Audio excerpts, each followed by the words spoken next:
நீங்கள் பார்த்துக் கொண்டிருப்பது உங்கள் விஜய்.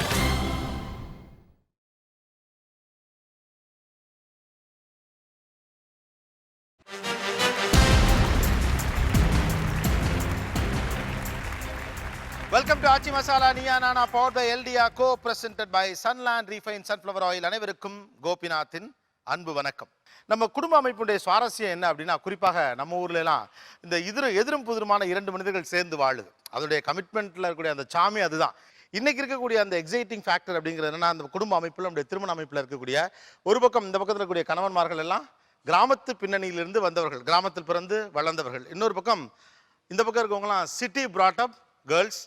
கணவர் கிராமத்து ஆள். கிராமத்தில் பிறந்து வளர்ந்த ஒருவரை சிட்டியில் பிறந்து வளர்ந்த ஒரு பெண் திருமணம் செய்து வாழுகிற போது என்னென்ன சுவாரஸ்யங்கள் இருக்கும், அது என்னென்ன மாதிரியான மன ஓட்டங்களை கிராஸ் பண்ணி வரும், அதை எப்படி இவங்க ரெண்டு பேரும் சேர்ந்து டிராவல் பண்ணியிருப்பாங்க, அது எப்படி கடந்து வந்திருப்பாங்க, ஒருத்தர் எப்படி புரிஞ்சுக்கிட்டு இருந்திருப்பாங்க, இப்படி பல கேள்விகள் இந்த தலைப்புக்கு கீழே உட்காருது. அதுதான் இன்றைக்கு நான் பேசுகிற இந்த நீயா நானா.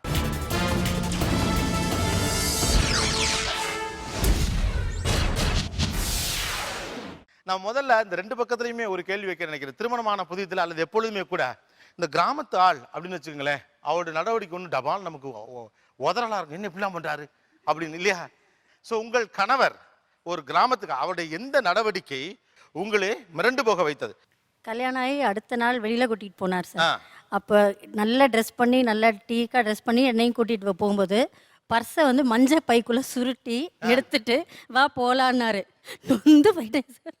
மஞ்சள் பைக்குள்ள சுருட்டி மங்களகரமா கூட்டிட்டு போனோம் அப்படின்ட்டு மஞ்சள் பைய கைக்கு அடியில வச்சுட்டு கூட்டிட்டு போனார் சார். அதை பார்த்து ஷாக் ஆயிட்டேன் சார். ஓகே, வேற இதுதான் நான் கேக்குறேன். திருமணமான புதுசுல ஊருக்கு கூட்டிட்டு போனாங்க சார். நடந்து போயிட்டே இருக்கும்போது பாத்தீங்கன்னா பாம்பு ஒண்ணு கிராஸ் ஆச்சுது. நாங்களாம் அப்படியே பயந்து போய் நிக்கிறோம். இவர் அதை காலில் மிதிக்கிறதுக்கு ஓடுறாரு. ஓடி போய் அதை மிதிக்கிறதுக்கும் ட்ரை பண்றாரு பாருங்க. அது பயந்து ஓடிடுச்சு. அதை நான் சொன்னேன், எப்படி யாராவது இந்த மாதிரி செய்வாங்களா? பாம்பு வருதுன்னா கொஞ்சம் ஒதுங்கி நின்று போறதுனாக்கா, நாங்க இந்த மாதிரி எவ்வளோ பாம்பு அடிச்சிருக்கோம் ஊர்ல அப்படின்னு சொல்லும்போது ஒரு நிமிஷம் நான் ஷாக்காவே ஆயிட்டேன். என்ன ஒரு இப்படி ஒரு கிராமத்துல இருக்காரு அப்படின்ட்டு கொஞ்சம் ஃபீல் பண்ணேன். குட். வேற ஃபர்ஸ்ட் டைம் மூவி போயிருந்தோம். ஸோ அங்கே போனப்போ சும்மா சாதாரணம் பேசிட்டு இருந்தோம். ஒரு சின்ன மிஸ் அண்டர்ஸ்டாண்டிங். திடீர்னு சத்தமாக பேச ஆரம்பிச்சிட்டாங்க. யார் பக்கத்தில் இருக்காங்கன்னே பார்க்கவே இல்லை. நம்மலாம் கொஞ்சம் பொலைட்டாக கொஞ்சம் டிப்ளமேட்டிக்காக கொஞ்சம் அப்படி பேசுவோம். பட் அவங்க எதையுமே பார்க்க மாட்டாங்க. எதுவும் டைரக்டாக சத்தமாக சொல்லி திடீர்னு சத்தமாக பேசுறாரு. ஆமாம். ஓகே. டோட்டலாக அவர் வேற மாதிரி சார். அவர் நான் நினச்சதுக்கு ஆப்போசிட். எங்கன்னா எங்கள் ஊரில் ஒரு சண்டை நடந்ததுன்னு வச்சுக்கோங்களேன், எங்கள் மச்சனை 2 பேரும் போய் நிற்பாங்க. இவர் என்ன பண்ணாரு, திண்ணை மேலே நின்றுட்டு அவருக்கு ஒரு சோடா உடச்சி கையில் வச்சுக்கணும். காலு கையெல்லாம் வடிவேல் மாதிரி நடுங்கும். ஓஹோ, இவர் ஆப்போசிட். போய் கலந்துக்க மாட்டேன் சார். அதுதான் ஊர்ல அப்படிதான் நடக்கும். நான் ஏற்கனவே சொல்லியிருக்கேன்ல, அந்த இடத்துல நம்ம நிக்க கூடாது. இன்னொருத்தங்க மேல அங்க பாதிக்கப்பட்டவங்க மேல அடிப்படுறது நம்ம மேல படும். நம்ம ஒதுங்கிடணும். வேடிக்கை பார்க்கறதோட சரி சார். ஓகே. அப்ப கிராமத்துக்கு வழக்கமாக நம்ம கற்பனை பண்ணுவது அல்லாத ஒரு முகமும் இருக்கு. கம்பு கேழ்வரகு கூழ் காய்ச்சறதுக்கு அதில் எங்கள் மாமியார் வீட்டில் கம்பு இடித்து போடுவாங்க அதோட காய்ச்சறதுக்கு. அது நான் ஊருக்கு போகும்போது எங்கள் ஓரவத்தி தான் இடித்து நான் பார்த்துருக்கேன். திடீர்னு இவர் போயிட்டு என்ன பண்ணினார், உலக்கையை பிடுங்கி கூட நான் குத்துறேன்ட்டு இவர் குத்துறார். எனக்கு ஷாக்கு. என்ன இது? அதிர்ச்சியா கொஞ்ச நேரம் அப்படியே நின்னுட்டேன். நான் பெண்கள் செய்யற வேலை நினைச்சிட்டு அவரை செஞ்சிருக்காரு. வேற நான் ஃபர்ஸ்ட் டைம் அவங்க ஊருக்கு போகும்போது அவங்க நைட்ல தான் கூட்டிட்டு போனாங்க. நைட்ல கூட்டிட்டு போகும்போது அவங்க எதுவுமே சொல்லாம ஒரு 6 கடந்து தான் அவங்க வீட்டுக்கு போகணும். இவர் பாட்டு தபதபன்னு அதுல இறங்கி போறாரு. நான் பாட்டுக்கு அங்கேயே நின்னுட்டு இருக்கேன். அப்புறம் அந்த பக்கம் நின்னுட்டு சொல்றாரு, செப்பல் அவுத்துட்டு நீ பாட்டுக்கு நடந்து வர வேண்டியதானா? அவர் பாட்டு விட்டு போயிட்டாரு சார். 6 இருக்குன்னு கூட சொல்லல. ஃபர்ஸ்ட் நான் ரோடு தான் நினைச்சுக்கிட்டு இருக்கேன். எல்லா கிராமத்துக்கும் ரோடு தானே போவோம், நம்மளும் ரோட்ல தான் போறோம் அப்படின்னு நினைச்சுக்கிட்டு இருந்தேன். அந்த இளவட்டக்கல் தூக்குவாங்க சார் அந்த ஊர்ல, போட்டி அது. ஆனா இவர் ஒருத்தர் தான் தூக்குனாரு. நான் அதெல்லாம் பார்த்ததே கிடையாது. இங்க நம்ம சினிமால வேணா பார்த்துருக்கலாம். நிஜமாலே அந்த இளவட்டக்கல் அவர் ஒரு ஆள் தூக்குனாரு. ஒரு 10 பேர் பார்ட்டிசிபேட் பண்ணாங்க. அவர் மட்டும்தான் தூக்கி இந்த பக்கம் போட்டாரு. அது எனக்கு ஒரு ரொம்ப ஆச்சரியமா இருந்தது. ஓகே. வேற கழனியை சுத்தி காமிக்கிறேன் வான்னு அழைச்சின்னு போனாரு. திடீர்னு பார்த்தா கலப்பையை பிடிச்சி ஏறுதுன்னு இருக்காரு சார். எனக்கு மிரண்டு போச்சு. எங்க வீட்டுல எங்க அப்பா இங்க இருக்க டம்ளரை நகர்த்தி இப்படி கூட வைக்க மாட்டாரு. திடீர்னு என்னடா இது, நம்ம கூடயே வந்துட்டு இருந்தவரை ஏற பிடிக்கிறாரு அப்படின்னு எனக்கு பிரமிப்பாயிடுச்சு. ஒரு கிராமத்து மனிதரிடமிருந்து அவர்கள் எதிர்பார்க்காத சில செயல்கள் வருகிற போது அவங்களுக்கு ஆச்சரியமாகவும் மிரட்சியாகவும் இருந்திருக்கு. அதே மாதிரி இந்த பக்கம் இருந்திருக்கும்ல ஒரு சிட்டி பொண்ணு. சிட்டி பொண்ணுடைய செயல்பாடு, சிட்டி மனைவியினுடைய அந்த செயல்பாடு இன்னைக்கு பார்த்தாலும் மிரட்சியா இருப்பது எது? கண்டிஷன் போட்ட விஷயங்கள். கண்டிஷன் நீங்கள் இவ்வளோலாம் பேசலாம், ஆ நீங்கள் இப்படிலாம் இருந்துக்கலாம். ஓகே. இதை தாண்டிலாம் உறவு முறைகிட்ட ரொம்ப அந்யோன்யம் இருக்கக்கூடாது. ஆ இப்படிலாம் போட்ட ரெஸ்ட்ரிக்ஷனும் ரொம்ப ஷாக்காக இருந்தது. கொஞ்சம் அந்த துணிச்சல் கொஞ்சம் ஷாக்காக தான் இருக்கு. அவங்க இங்கிலீஷ் நல்லா ஃப்ளூயண்ட்டாக பேசுவாங்க. நான் வந்து கிராமத்தில் வளர்ந்ததுனால அந்த இங்கிலீஷ் பார்த்து கொஞ்சம் பயந்துருக்கேன். அந்த ஆனால் அதை அந்த கொஞ்ச நாள் இங்கிலீஷ் என்ன கழிச்சு பிரமிப்பா இருந்துச்சு உங்களுக்கு? ஏன்னா அவங்க இங்கிலீஷ் பேசுறது கொஞ்சம் ஆச்சரியமா தான் இருக்கும். அவங்க சென்ட் கொலம்பஸில் படிச்சிருக்காங்க சார் 10th வரைக்கும். அப்புறம் +2 ஆதர்ஷ் வித்யாலயா, அப்புறம் குயின் மேரிஸ் அப்படின்னு பார்த்தாங்க. நான் வில்லேஜில் வந்து பார்த்தீங்கன்னா பக்கா தமிழ் மீடியம் படிச்சுட்டு +2 வரைக்கும் அரசு கல்லூரியில் படிச்சது திருத்தணி காலேஜில். அதுக்கு அடுத்து interesting என்னன்னா சென்ட் கொலம்பஸ் வந்து இன்னைய வரைக்கும் அந்த பெஸ்ட் இன்ஸ்டிடியூஷன் இல்லையா? ஆமாம் ஆமாம் இன்னைய வரைக்கும் இங்கிலீஷ்லாம் பிரிச்செடுப்பாங்க அவங்க ஆளுங்க. ஆமா. அடிப்படையில் முகத்தோற்றத்தை வச்சு தான் அந்த ஊர் தீர்மானிக்க நிறைய பேசணும். உண்மையா நீங்க தான் சிட்டி ஆள் மாதிரி இருக்கீங்க. அவங்க ரொம்ப பாந்தமா ஊருக்காரங்க மாதிரி ரொம்ப சிம்பிளா. இல்லை அவங்கள மாற்றிட்டேன் சார், அவங்க மாறிக்கிட்டாங்க. இல்லை பொதுவாக நம்ம கிராமத்துலலாம் வந்து மருமகள்லாம் வந்து நம்ம மாமனார் முன்னாடிலாம் உட்காரதுலாம் கொஞ்சம் டிஃப்ரெண்ட்டாக அது மாதிரிலாம் இருக்கும். ஸோ மேரேஜ் ஆன புதுசில் எங்கள் அப்பா இங்கே இருந்தார். ஸோ என்னோடய ஒய்ஃப் வந்து ரொம்ப கேஷுவலாக பக்கத்துலலாம் உட்காருவாங்க. ஸோ எங்கள் அம்மா எனக்கு ஓகே, ஏன்னா இவங்களோட கல்ச்சர் எல்லாம் எனக்கு தெரியும், நான் சிட்டியில் படித்தனால. எங்கள் அம்மாக்கெலாம் ரொம்ப வித்தியாசமாக தெரிஞ்சது. கிராமத்தில் பார்த்தீங்கன்னா டிஷர்ட் அண்ட் ஜீன்ஸ் போடுறது ரொம்ப கஷ்டம். நான் மேரேஜ் ஆன புதுசில் ஃபஸ்ட்டு டே வீட்டுக்கு போகிறோம். அடுத்த நாள் மார்னிங் காலைல எழுந்து வரும்போது ஒரு ஜீன்ஸ் அண்ட் டிஷர்ட் போட்டு தாலி எடுத்து வெளில விட்டு வந்தாங்க. அந்த விஷயம் வந்து ரொம்ப ஆச்சரியமாக இருந்துச்சு நமக்கு கிராமத்திலே. சார் ஒரு தடவை நான் ஊரில் சந்தைக்கு போயிருந்தேன். சந்தைனா மார்க்கெட்டுன்னு சொல்லுவாங்க இங்கே. அப்போ எல்லாம் நான் பைக்கில் சந்தைனா மார்க்கெட்னு எங்களுக்கு தெரியும் சார். நீங்கள் என்ன உங்கள் பொண்டாட்டிகிட்ட பேசுகிற மாதிரியே பேசுகிறீங்க? சந்தைனா மார்க்கெட் தான். அது வந்து பைக்கு எடுத்துகிட்டு போயிருந்தேன், கியர் பைக் எடுத்துகிட்டு போயிருந்தேன், கியர் பைக். அப்போ எல்லாம் அவங்க என்ன பண்ணிட்டாங்க, வண்டியும் சாவியும் அவங்ககிட்ட கொடுத்து நிற்க வச்சுட்டு நான் உள்ளே போயிட்டேன். திரும்பி வந்து பார்த்தா ஆளே காணோம், எங்கே இருக்காங்க எங்கேன்னு தெரியல. திரும்பி நான் இங்கே தேடி இருக்கும் போது என் பின்னாடி வந்து நின்று ஆறுன்னு அடிச்சாங்க. கியர் பைக் ஓட்டிட்டு போயிட்டாங்க. ஓட்டிட்டு போயிட்டு திருப்பி ரிட்டர்ன் எடுத்துகிட்டு வந்தாங்க. அதுவும் தெரியாத ஊரில்.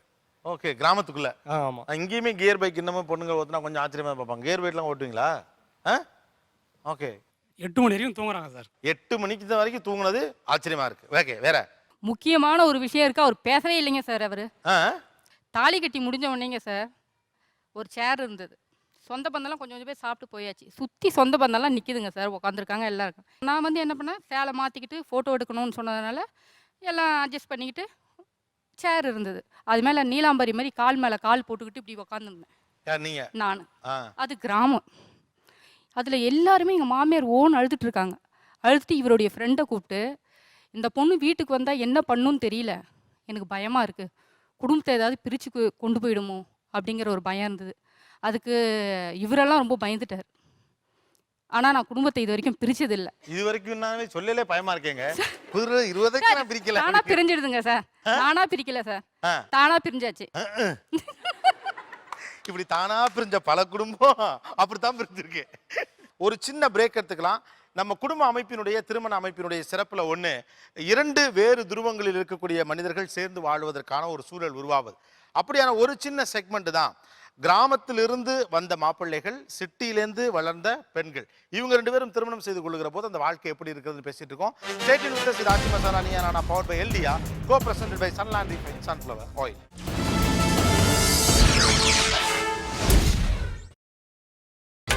நீங்கள் பார்த்துக் கொண்டிருப்பது உங்கள் Vijay. Welcome back to Aachi masala Neeya Naana powered by எல்டியா, co presented by Sunland refine sunflower oil. ஒரு பக்கம் கிராமத்தில் வளர்ந்த கணவன்மார்கள், இன்னொரு பக்கம் சிட்டி brought up விமன், அவங்கள கல்யாணம் பண்ணவங்க. ஆக்சுவலாக நிறைய விஷயங்கள் நம்ம கேட்டோம். உங்களுக்கு எது அதிர்ச்சியாக இருந்துச்சு அவங்க சிட்டிலேருந்து வந்ததுனால அப்படின்னு. அதே போல் கணவன்மார்களுடைய எந்த செயல்பாடு இன்று வரை உங்களுக்கு ஆச்சரியமூட்டக்கூடியதாக, பயமுறுத்தக்கூடியதாக இருக்குது அப்படின்லாம் சில விஷயங்கள் பேசணும். இதெல்லாத்தையும் தாண்டி ஒரு சுவாரஸ்யமான ஒரு ஏரியா இருக்குது. அது என்னென்னா, இந்த சிட்டியில் வளர்ந்ததுனாலேயே, சிட்டியில் பிறந்ததுனாலேயே ஒரு சீன் போடுவாங்க பார்க்கணும். இதான் நெல்லு மரமா அப்படின்லாம் கேட்பாங்கல்ல. அது மாதிரி இவங்க என்னென்னலாம் சீன் போடுறாங்க தாங்க முடியல. கேழ்வரகுன்றது என்னது? இதுதான் கேழ்வரகா, இதுதான் கம்பா. அது கம்பு அது, அதாவது நிலம் காட்டும்போது சார் அது வரப்புன்னு சொல்லுவோம்ல, வரப்பு, இது பேர் தான் வரப்பு.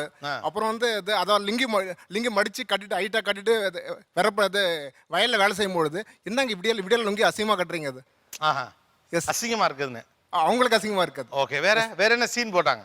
அதாவது தெரியாத மாதிரி அல்லது ரொம்ப சுத்த மாதிரி, நாசூக்காக அந்த மாதிரிலாம் இருப்பாங்களா? அந்த மாதிரி சார் ஊரில் வந்து வந்தாங்கன்னா இங்கிலீஷ்லேயே பேசுறது சார். இங்கிலீஷ்லேயே சீன் போடுறது. இது போல் இது யாருன்னா காலேஜ் பொண்ணு அங்கே பக்கத்தில் அங்கே தங்கச்சி அதெல்லாம் இருந்ததுன்னா அவங்கள்ட்ட இங்கிலீஷ்லேயே பேசுறது. அப்புறம் வந்து இந்த மேக்கப் ட்ரெஸ்லாம் எடுத்து வந்து காமிக்கிறது அவங்கள்ட்ட, இது போல் இருக்குது சிட்டியில், நீங்களாம் யூஸ் பண்ணலையா அப்படின்னு கேட்குறது. ஓகே, அது போலலாம் சீன்ஸ். இந்த மேக்கப் செட்லாம் எடுத்து வந்து காட்டுறது. காட்டுறது. வேற ரைட், இது மாதிரி கொஞ்சம் பண்ணுவாங்க. அப்புறம் கிராமத்தில் பல விதமான தானியங்கள், இப்போ இங்கேருந்து ஊருக்கு போனால் சாப்பிடணுன்னு ஆசைப்படுவோம். நம்ம சாப்பிட்றத பார்த்துட்டு என்ன இதெல்லாம் இப்படிலாம் அப்படியே சாப்பிட்றீங்க, கோழி இப்படி அடித்து உடனே அடித்து இப்படி சாப்பிட்டுட்டு இருக்கிறீங்க, என்ன ராஜ்கிரான் சாப்பிட்ற மாதிரி சாப்பிட்டுட்டு அசிங்கமாலாம் பண்ணுறீங்க. சாப்பிட்றது வந்து டீசெண்டாக சாப்பிட்றதுன்னு சொல்லுவாங்களா? அதில் கூட ஒரு சுதந்திரம் இல்லாத மாதிரி இவ்வளோ தூரம் இப்படி சாப்பிட்றீங்களே அப்படின்லாம் ஒரு அருவருப்பாக பேசுகிற மாதிரி பேசுவாங்க. அது கொஞ்சம் இரிட்டேஷன் இல்லை அப்படின்னு சீன் போடுவாங்க, அருவருப்பாக இருக்குன்னு. வேற வெயிலில் நடந்து போகும்போது கொஞ்சம் வெயில் இருந்தால் கூட ரொம்ப பெருசாக ஏதோ ரொம்ப பெரிய இதில் சுடுற மாதிரி ரொம்ப சீன் போடுவாங்க. ஐயோ என்னால் முடியலைங்க அந்த மாதிரி சீன் போடுவாங்க. இது கரெக்டுங்க. இதுதான் கவனிச்சு சொல்றது. அது எவ்வளோ எரிச்சலாக இருக்கும்? ரொம்ப கஷ்டமாக இருக்கும் சார், கடுப்பாக இருக்கும். நாம் வந்து கிலோமீட்டர் கணக்கில் நடப்போம். பட் இவங்க வந்துட்டு ஒரு 10 மீட்டர் நடக்கனா கூட ஐயோ எனக்கு ரொம்ப கஷ்டமாக இருக்குங்க, என்னால் முடியலைங்க, முடியாதுங்க, வெயில் இருக்குங்க, வர முடியாதுங்க அப்படி சொல்லிடுவாங்க. Okay okay. வேற என்ன சீன் போடுறாங்க? கவர்மெண்ட் சம்மந்தப்பட்ட எந்த விஷயமா இருந்தால் இப்போ ஒரு எமர்ஜென்சி, ஒரு ஃபீவராக இருக்கும், வயிற்று வலி எமர்ஜென்சி, பக்கத்தில் வந்து எங்களுக்கு ஆரம்ப சுகாதார நிலையம் தான் சார் இருக்கும். ஒரு இன்ஜெக்ஷன் போட்டால் அங்கே போனாலும் கேராமிஸ் தான் போடுவான், இப்போ ப்ரைவேட் போனாலும் அதுதான் போடுவான். ஆனால் அவங்க என்ன பண்ணுவாங்க, சீன் போடுவாங்க. ஐயோ கவர்மெண்ட் ஹாஸ்பிட்டலா, நாங்களாம் பிறந்ததுலேருந்து போனதே இல்லை, நாங்களாம் பெரிய ஹாஸ்பிட்டல் தான் போவோம், கவர்மெண்ட் ஹாஸ்பிட்டல் தான் போவோம். பஸ்ஸு பார்த்தீங்கன்னா கவர்மெண்ட் பஸ்ஸா, நான் அதெல்லாம் வர மாட்டேன், பைக்கில் தான் வருவேன். அப்புறமா எங்கள் ஊர்லாம் பார்த்தீங்கன்னா மேஸ்திரி வேலைலாம் செஞ்சுட்டு ஊர்லேருந்து பஸ்ஸில் வருவாங்க சார். நாங்கள் ரேராக தான் பஸ்ஸில் போவோம், பைக்கில் தான் போவோம் மேக்ஸிமம்.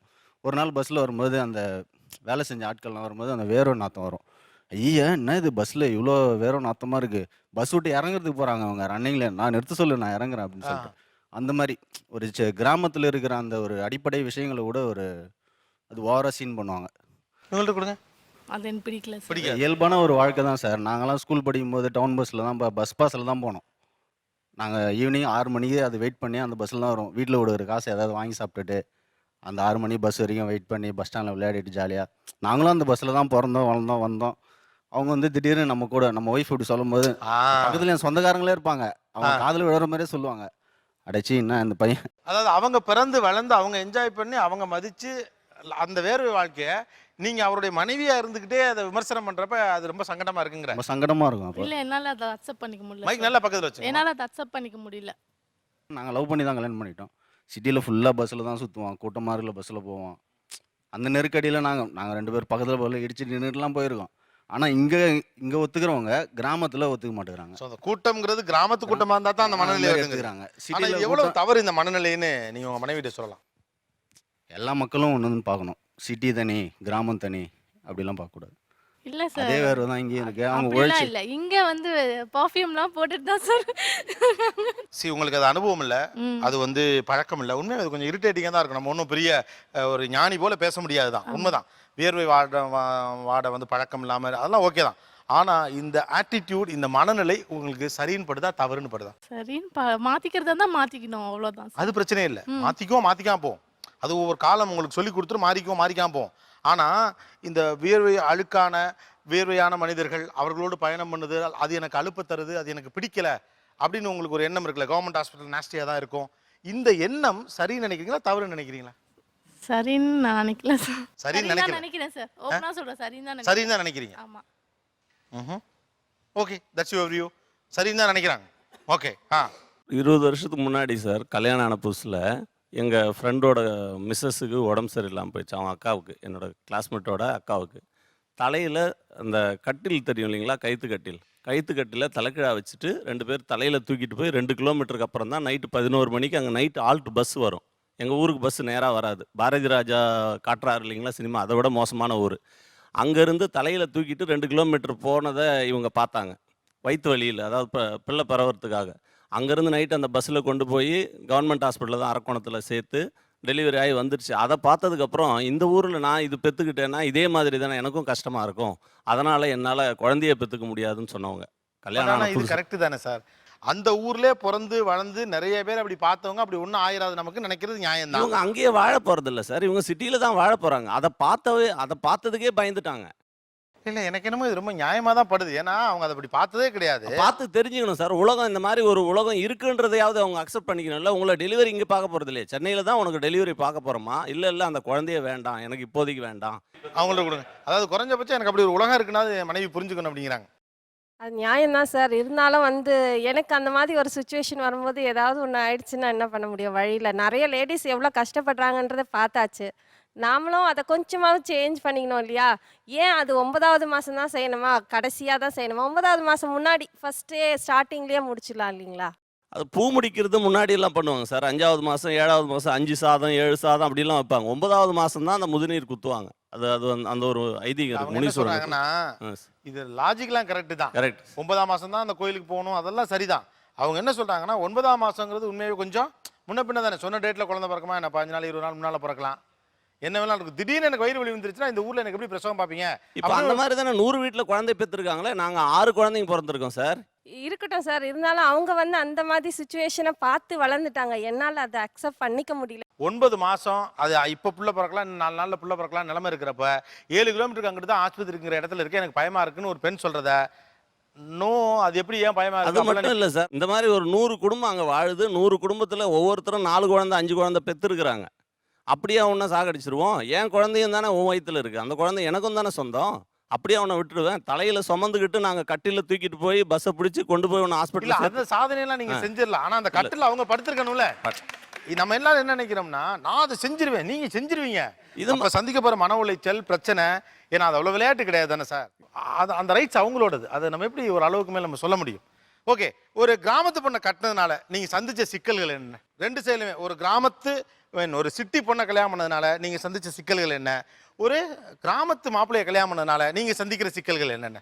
பொண்ணு பார்க்க வரும்போதே பார்த்தீங்கன்னா, நாங்கள் ஒரு ஆவலோடு இருப்போம். சிட்டி பெண்கள்னு போது கணவர் பெண் பார்க்க வராங்க, நமக்குன்னு உரிய ஒரு அவருன்னு நினச்சிட்டு இருக்கும்போது இவர் என்ன பண்ணாருனாக்கா, எங்கள் வீட்டுக்கே வரும்போது பார்த்தீங்கன்னா அவ்வளோ ஒரு அழுக்காக வந்தார். டியூட்டிலேருந்து டைரெக்டாக வராராம். ஒரு லீவு போட்டு ஒரு லீவு போட்டு தன்னை கொஞ்சம் ஏதாவது இது பண்ணிட்டு வந்திருக்கலாம். எங்கள் வீட்டுக்கே எங்ககிட்டயே சோப்பை வாங்கி முகத்தை கழுவிட்டு சீப்பை வாங்கி தலையை வாரிட்டு பண்ணிட்டு அதுக்கப்புறம் உட்கார்றாரு. ஆனா நீங்க ரொம்ப பயங்கரமான மாப்பிள்ளைங்க. எப்படி அது? இது அவசரத்தில் நான் வர வேண்டிய கட்டாயம், வேற வழி இல்லை, வந்து இது பரவாயில்ல சார். அதுக்கப்புறம் பொண்ணு பார்க்குறது முடிஞ்சு எங்களுக்கு 4 மாதம் கேப் இருந்தது கல்யாணத்துக்காக. 2வது மாதத்துல எனக்கு ஒரு பிறந்த நாள் வந்தது. அந்த பிறந்த நாளைக்கு இவர் என்ன பண்ணாருன்னா, தெரிஞ்சவங்க மூலமாக ஒரு கிஃப்ட்டும் ஒரு லெட்டரும் கொடுத்து விட்டுருந்தாங்க. அந்த லெட்டரில் ஒரு கவிதை எழுதியிருந்தது. உன் செவ்வரி ஓடிய உன் பாத சுவடுகளுக்கு உதிரமே சிவப்பானதால் அது அவர் எழுதுனதுலயே. அதான் சார் கேளுங்க. அத பார்த்த உடனே அது காப்பி தான், ஒத்துக்கிறேன் சார். அது காப்பி தான், நான் ஒத்துக்கிறேன். 1000 பட்டாம்பூச்சி பறந்தது சார் எனக்கு. உண்மையிலேயே 1000 பட்டாம்பூச்சி பறந்தது. 1000 பட்டாம்பூச்சி பறந்தது எனக்கு அந்த கவிதையை பார்த்த உடனே. அடடா, இவ்வளோ கவிதை நயத்தோட எழுதியிருக்காருன்னு. அது இல்லாமல் பாரதி ராஜா காலத்து மாதிரி எனக்கு அந்த ஏஞ்சல்ஸ்லாம் கனவுல வந்தாங்க. அந்த கனவு ஒரு நாள் தான் சார் நீடிச்சுது. அடுத்த நாள் என் ஃப்ரெண்டு ஒருத்தங்க வரும்போது அவர்கிட்ட எடுத்து காமிச்சேன், இந்த மாதிரி எனக்கு பார்த்துருக்கிறவர் கவிதை எழுதி அனுப்பியிருக்காரு அப்படின்ட்டு. அவங்க அதை பார்த்துட்டு இது கடலோர கவிதைகள், கடலோர அலைகள் ஓவியலை படத்துலேருந்து வர்ற கவிதைன்னு. அட பாவி மனுஷா, இதை கூட ஓனா எழுதி தரலையா? ஆனா நீங்க சிட்டில இருந்து அலைகள் ஓவியத்துல கூட பார்க்காம இருக்கீங்க பாருங்க, நீங்க எவ்வளவு மக்கு பிள்ளை பாருங்க. அதை விட சார் அவர் கொடுத்து விட்ட கிஃப்ட் பார்த்தீங்கன்னா ஒரு டைம் பீஸ் கொடுத்து விட்டுருந்தாரு. ஒருவேளை சின்ன முள்ளும் பெரிய முள்ளும் போல நம்ம ஒன்றா இருக்கணுங்கிறதுக்கு சிம்பாலிக்காக கொடுத்துருக்காராக்கோன்னு ஒரு வாய்ப்பு வரும்போது அவர்கிட்ட கேட்டேன், ஏன் டைம் பீஸ் கொடுத்தீங்க அப்படின்ட்டு.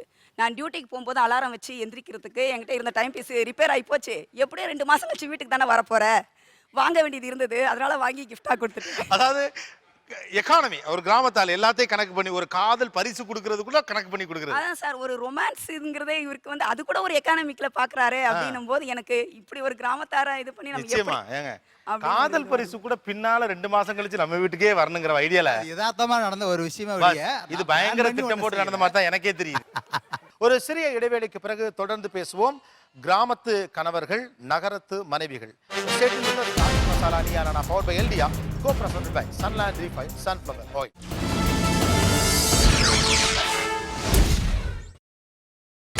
நீங்கள் பார்த்துக் கொண்டிருப்பது உங்கள் Vijay. Welcome back to Aachi masala Neeya Naana power by எல்டியா, co-presented by Sunland Refined Sunflower Oil. ஒரு கிராமத்து மாப்பிள்ளை கல்யாணம் பண்ணதுனால உங்களுக்கு சிக்கல். அதாவது ரொமான்ஸ்ன்றது ரொம்ப சிக்கல் சார்.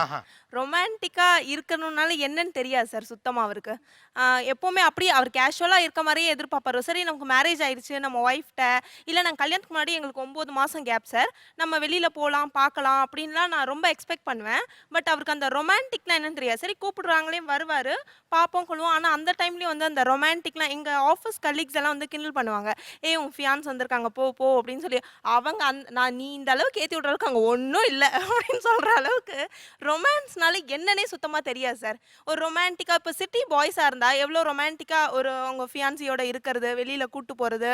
இப்போவும் சரி, கல்யாணம் ஆன அப்புறம் கூட ஒரு ஒய்ஃபோட கல்யாணம் ஆகி 3.5 years தான் ஆகுது. ஸோ நல்லா ரொமான்டிக்காக இருக்கலாம் கொள்ளலாம். அதெல்லாம் அவருக்கு என்னன்னே தெரியாது சார். இதான் அவர்கிட்ட இருக்க பெரிய சிக்கல். இப்போ வரைக்கும் சண்டை வர்றதுன்னா அதில் தான் சார். சின்ன சின்ன விஷயத்துக்கு கூட ஒரு ரொமான்டிக்காக என்ன பண்ணுவோம், ஒரு ஃபோட்டோக்கு ஒரு போஸ் கொடுக்குறதுனா கூட ஒரு ரொமான்டிக்காக கொடுப்போம். ஆனால் எப்பவும் போல் ஒரு 80-90 கொடுத்த மாதிரி இப்படி ஸ்ட்ரைட்டாக நின்றுக்கிட்டு அப்படியே கொடுக்கறது. இப்போ இது மாதிரி ஒரு ரொமான்டிக்காக பண்ணணும். ஏங்க யார் பார்த்தா என்ன, நம்ம இப்போ ஹஸ்பண்ட் அண்ட் ஒய்ஃபு ரொமான்டிக்காக எடுத்து வைப்போம், இது மாதிரி பண்ணுவோம் அப்படின்னு சொன்னால் அவருக்கு அது ரொம்ப சிக்கல். இல்லை சார், ஆக்சுவலாக பார்க்குறவங்க ஏதாவது தப்பாக நினைப்பாங்களான்ற ஃபீல் பண்ணுறது எங்களுக்கு இருக்குது. ஏன்னா கிராமத்துலேருந்து வரவங்களுக்கு அதான் ஃபீலிங். ஓகே, யாராவது தப்பா நினைப்பாங்களோன்னு தோணுதுங்கிறாங்க. இல்லை, நான் அப்படி நினைக்க மாட்டேன். நான் என்ன நினைக்கிறேன்னா அவருடைய வே ஆஃப் brought up தான் அப்படி இருக்குமோன்னு நினைக்கிறேன். நீங்க என்னென்ன எக்ஸ்பெக்ட் பண்றீங்க அப்படி சொல்லுங்க. ஒரு பெண்ணா, ஒரு சிட்டி brought up இதெல்லாம் பண்ணணும், இப்படிலாம் ரொமான்டிக்கா இருக்கணும்னு ஒரு லிஸ்ட் வச்சிருப்பீங்க. எனக்கு இன்னும் கொஞ்சம் நீ வேணும். வந்த உடனே ஒரு ஸ்மால் ஹக். ஓகே, ஃபர்ஸ்ட் வந்த உடனே ஒரு ஸ்மால் ஹக் ஆஃபீஸ்ல இருந்து வந்த உடனே. அப்புறம் அவர் ட்ரெஸ் சேஞ்ச் பண்ணி ஃப்ரெஷ் ஆகி வந்த உடனே நான் கிச்சன்ல இருந்தாலும் கிச்சனுக்கு வரணும். என் கூட நிக்கணும், இல்ல அங்க உட்காரணும். உட்காந்து என்ன ஆச்சு ஏதாச்சு அவரோட டிஸ்கஷன் நான் பண்ணணும் டிஸ்கஸ். அப்புறம் டின்னர் வந்து ஒண்ணா சாப்பிடணும். ஒண்ணா ஸ்பெண்ட் பண்ணி ஒண்ணா சாப்பிடணும். அண்ட் தென் எங்க வெளியில போனாலுமே வந்து கையை பிடிச்சி கூட்டிட்டு போகணும் எங்கனாலும். அப்படி இல்லைன்னா எங்கேயாவது போனா அதாவது வந்துட்டு நான் இருக்கேன் உனக்கு அப்படிங்கிற மாதிரி எப்பவுமே அப்படி இருக்கணும். எப்பவுமே அப்படி க்ளோஸா இருக்கணும், க்ளோஸா இது பண்ணணும்.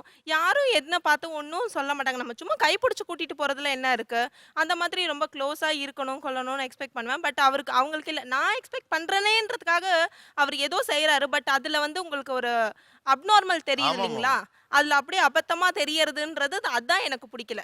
ஏன் அது உனக்கு வரமாட்டேங்குது? இந்த ஐடியாஸ் எல்லாம், அதாவது வீட்டுக்குள்ள வந்து ஹக் பண்ணணும், கிச்சன்ல கூட நிக்கணும், கூட மாட கொஞ்சம் விளையாடணும், அதுக்கப்புறம் டின்னர் ஒண்ணா தான் சாப்பிடணும், வெளியில போய் கையை பிடிச்சி கூட்டிட்டு போகணும், எப்போதுமே ஒரு சின்ன வார்ம் ஃபீலிங் இருந்துட்டே இருக்கணும் கூட. இதெல்லாம் எங்கே இந்த ஐடியாலாம் உங்களுக்கு வந்துச்சு? Where did you get this influence?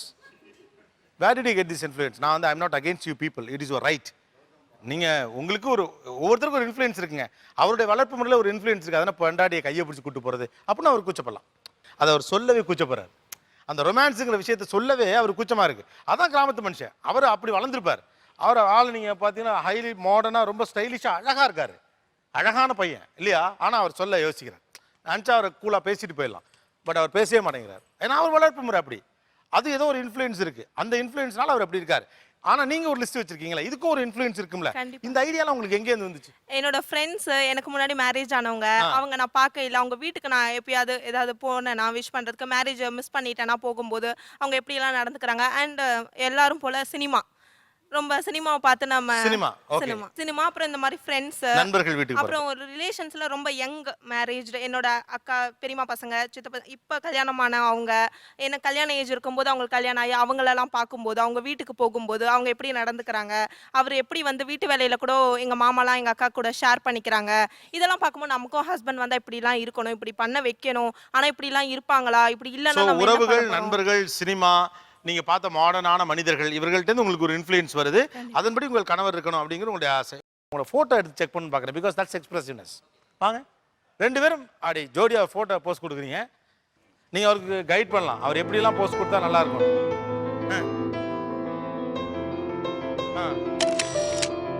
அப்புறம் கிளிக் பண்ணியாச்சு. அப்புறம்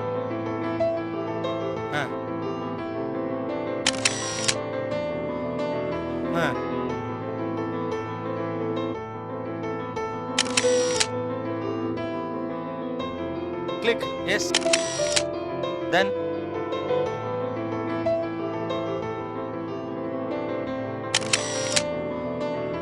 அவட்ட உருவிட்டு ஒடியாந்துருவாரு. அப்படியே சில விஷயங்களை இயல்பா நீங்க புரிஞ்சுக்க வேண்டியிருக்கு. இப்போ கூட நீங்க போட்டோவை பார்க்குறப்ப தெரியும் உங்களுக்கு, அவர் உங்க சந்தோஷத்துக்காக மட்டும்தான் இங்க அதை செஞ்சிருக்காருன்னு தெரியும். அதாவது ஒரு பக்கம் வெக்கமா இருக்கு, சங்கடமா இருக்கு, கஷ்டமா இருக்கு. ஆமா, நீங்க இதை ஃபேஸ்புக்கில் வேற போடுவீங்க. இந்த ஷோல இருந்து ஒரே ஒரு விஷயம் மட்டும் புரியுது, தயவு செஞ்சு don't get influence with anybody.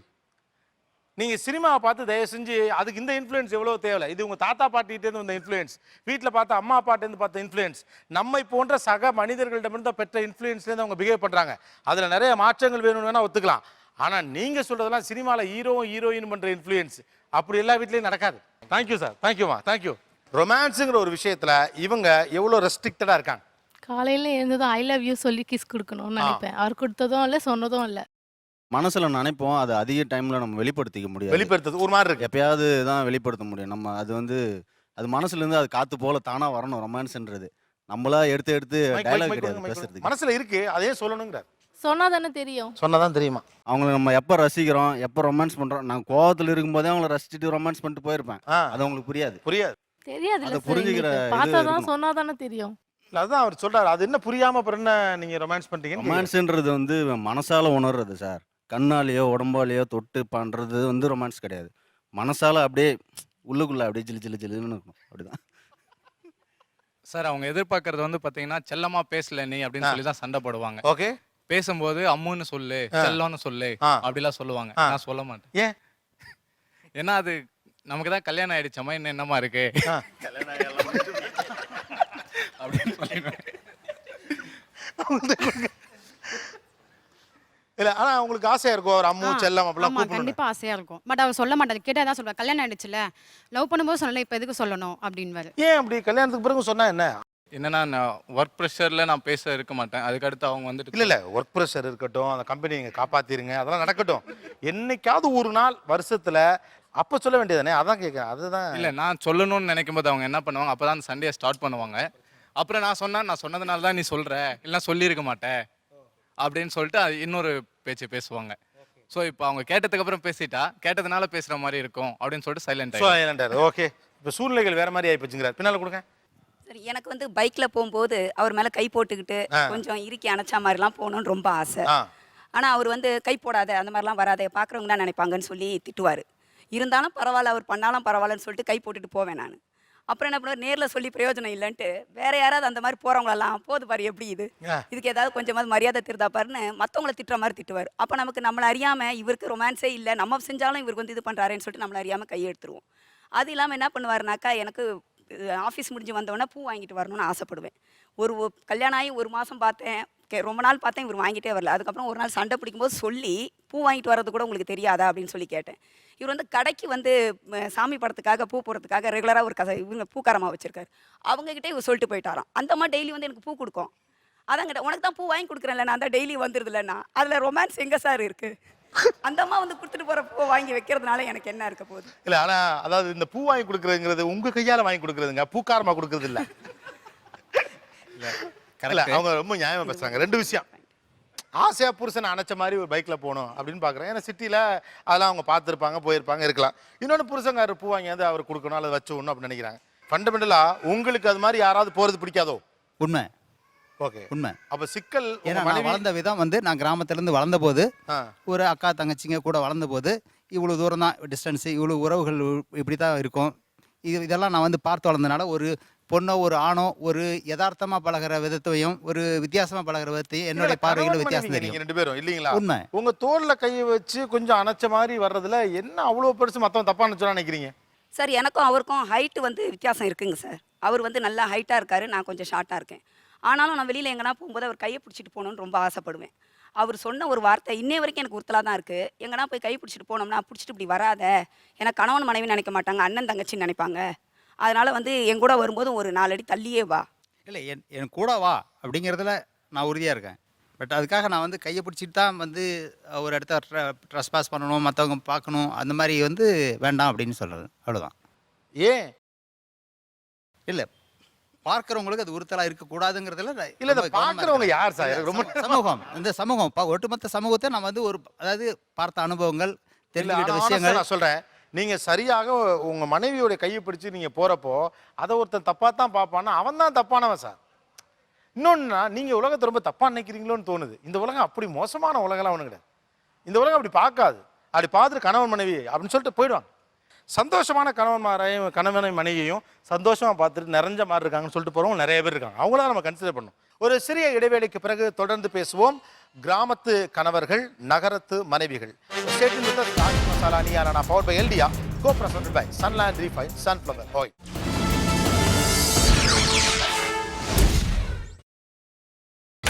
நீங்கள் பார்த்துக் கொண்டிருப்பது உங்கள் விஜய். மசாலா நியானா பவர் பை எல்டியா, co-presented by Sunland Refined Sunflower Oil. நகரத்திலிருந்து கிராமத்திற்கு போன அல்லது நகரத்திலிருந்து கிராமத்து மாப்பிள்ளையை கல்யாணம் பண்ணிட்ட பெண்களில் நிறைய பேர் சொல்லக்கூடிய முக்கியமான விஷயம், ஆண்கள் நான் எக்ஸ்பிரசிவாக இருக்காங்க. கிராமத்து ஆண்கள் குறிப்பாக காதல் என்று வருகிற போது ரொம்ப நளினமான சுவையாக வெளிப்படுத்த வேண்டிய காதல் உணர்வுகளை அவங்க வெளிப்படுத்துறதே கிடையாது. ரொம்ப ஒரு கட்டு செட்டாக இருக்கிறாங்க. கட்டுப்பாடுங்கிற பேரில் தங்களுடைய அன்பை கூட மறைக்கிறார்கள்னு சொல்கிறாங்க. ரொமான்ஸுங்கிற ஒரு விஷயத்தில் இவங்க எவ்வளோ ரெஸ்ட்ரிக்டடாக இருக்காங்க. கல்யாணம் ஆகி எல்லாருமே ஒய்ஃபோட தான் வெளியில் போவாங்க, இவங்க மட்டும் தனியாக பீச்சுக்கு போவாங்க சார். பீச்சுக்கு தனியாக போகிறது ரொம்ப ஓவர். பீச்சுக்கு போகிறதுங்கிறது வந்து அது நான் சின்ன வயசுலேருந்து தனியாக தான் போயிட்டுருக்கேன். சின்ன வயசுலேருந்து தனியாக தான் போயிட்டுருக்கேன். ஓ, எனக்கு பீச்சில் போய் ஒரு அரை மணி நேரம் உட்காந்து அங்கே டிஸ்டர்பன்ஸ் எதுவும் இருக்கக்கூடாது. தனிமையை தான் பிடிக்கும் சார் அவங்களுக்கு. போகலான்னு எப்படியோ ரொம்ப கஷ்டப்பட்டு அவங்கள வற்புறுத்தி போகலான்னு சொன்னால் காரில் எனக்கு முன்னாடி 10 பேர் உட்காந்துருப்பாங்க சார். அவங்கள பார்த்தோன்னா குழம்பு கொதிக்கிற மாதிரி என் மனசு. காரில் 10 பேர் உட்காந்துருப்பாங்க, எல்லாரும் கூட்டிகிட்டு வந்துருவாரா? எல்லாரையும் கூட்டிகிட்டு போகிறது, போகிற எல்லாரையும் கூட்டிகிட்டே போவோமே, அவங்களும் ஒருத்தரை கூட்டிட்டு போனோம். அப்புறம் ஓ சார் நாங்கள் 5 வருஷம் லவ் பண்ணியிருக்கோம் சார். கல்யாணம் ஆகி 5 வருஷம் ஆகுது. லவ் பண்ணும்போது வெளியே கூட்டிட்டு போக சொன்னா கல்யாணம் ஆன பிறகு தான் போகணும், இதுக்கு முன்னாடி போனால் தப்புன்னு சொல்லுவாங்க. கல்யாணம் ஆனபடி போயிட்டா பசங்களாம் இருக்கு, இப்போ போகக்கூடாது, பசங்களாம் பெரிய பிள்ளைகள், வயசான பிறகு 60 வயசு ஆன பிறகு கோயில குழந்தை தான் சார் போகும். கல்யாணத்துக்கு முன்னாலேருந்து அவர் அப்படிதான். ஆமாம் சார், அப்படிதான். கல்யாணத்துக்கு முன்னாலே அவர் அப்படித்தானே, அவரை தானே கல்யாணம் பண்ணிருக்கீங்க. அப்புறம் கல்யாணத்துக்கு அப்புறம் மட்டும் டபக்குன்னு ரொமான்டிக்கா மாறினா எப்படி? சார் நான் எதுவுமே கேட்க மாட்டேன். ஒரு வேலண்டைன்ஸ் டேக்கு, ஒரு வெட்டிங் டேக்கு ஒரு ரோஸ் அதை வாங்கி கொடுத்தாலே போதும். அது கூட என்ன பிரச்சனை? பர்த்டே கொண்டாடுறதே எனக்கு வந்து சிட்டி அங்கே போன பிறகு தான் தெரியும். ஓ, ஸோ அந்த மாதிரி தான் இப்போ எல்லாத்துக்கும் கிஃப்ட் கொடு அப்படிங்கிற விஷயம் வந்து எனக்கு தெரியவே தெரியாது.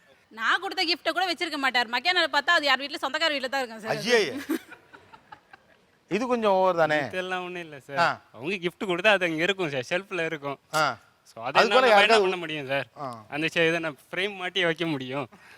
ஒரு கார்டு கொடுத்தா என்ன பண்ணுவீங்க சார்? கொஞ்சம் 5 நிமிஷம் பார்ப்பீங்க, படிப்பீங்க, அப்புறம் எடுத்து அந்த இதில் நம்ம ஷெல்ஃபில் வைக்க போகிறோம். ஸோ அதை போய் நீ ஃப்ரேம் பண்ணி வை, அதை வை, இதை வைன்னு சொன்னால் நம்ம எவ்வளோ வைக்கிறது? அதெல்லாம் ஒன்றும் முடியாது. ஆக்சுவலாக ஒரு பக்கம் பார்த்தா நகரம் சார்ந்த மனிதர்கள் அதிகமாக எக்ஸ்பிரசிவாக இருக்கணும் உங்களுடைய ரொமான்ஸ்னு எதிர்பார்க்குறீங்க. ஒன்று. ரெண்டாவது, கிராமங்களில் இந்த காதலுங்கிறது அவ்வளோ வெளிப்படையாக இல்லை, அல்லது காதலே இல்லை, இவங்களுக்கு ரொமான்ஸே தெரியலைன்னு சொல்கிறீங்க. ஆனால் உண்மையிலேயே பார்த்தா நகரங்கள் எப்படிங்கிறது 2ஆம் பட்சம்தான். காதல் நிரம்பி நிரம்பி தழும்பி தழும்பி கிடக்கிறது கிராமத்தில் தான். என்னன்னா அதை கொஞ்சம் மறந்துட்டோம். அது ரொம்ப எக்ஸ்பிரசிவாக இருக்காது, ரொம்ப வெளிப்படையாக இருக்காது, ரொம்ப நாசுக்காகவும் ரொம்ப ரகசியமாகவும். ஏன்னா அது 2 இண்டிபெண்ட் சம்மந்தப்பட்ட விஷயம். 2 ஆளுக்கு மட்டும் புரிஞ்சால் அது போதும். என்னுடைய காதலை என்னுடைய மனைவிக்கு மட்டும் புரியும்படியாக அல்லது கணவனுக்கு மட்டும் புரியும்படியாக நான் வெளிப்படுத்தினால் போதுங்கிற மனநிலை அந்த கட்டு செட்டான ஒரு வாழ்க்கைக்குள்ளேருந்து வருது. ஏன் புருஷன் நம்ம எக்ஸ்பெக்டேஷன்ஸ் எப்படின்னா ஜென்ரலி இது தப்பு கிடையாதான். ஒரு 4 பேர் கல்யாண வீட்டில் நிற்கல ஹனி அப்படின்னு கூப்பிட்டா ஹாப்பியாக இருக்கும். என் வீட்டுக்காரனே சந்தோஷமாக வச்சுருக்காரு, நான் ஊருக்கு சொல்ல வேண்டியது இல்லையா? ஆனால் கிராமத்தில் காதல் நிரம்பி இருக்கிறது அப்படிங்கிற ஒன்று மறுக்கிறதுக்கு இல்லை. இதை சொல்கிறதுக்கு நான் ஒருத்தரை கூப்பிட போகிறேன். சிங்கர் உங்கள் எல்லாருக்கும் தெரிஞ்சவர் தான். Let's welcome mister Velmurugan. வாங்க வேல்முருகன். அடி என்னடி ராக்கம்மா பல்லாக்கு நெளிப்பு என் நெஞ்சில் குலுங்குதடி, சிறு கண்ணாடி மூக்குத்தி மாணிக்க சிகப்பு மச்சான இழுக்குதடி.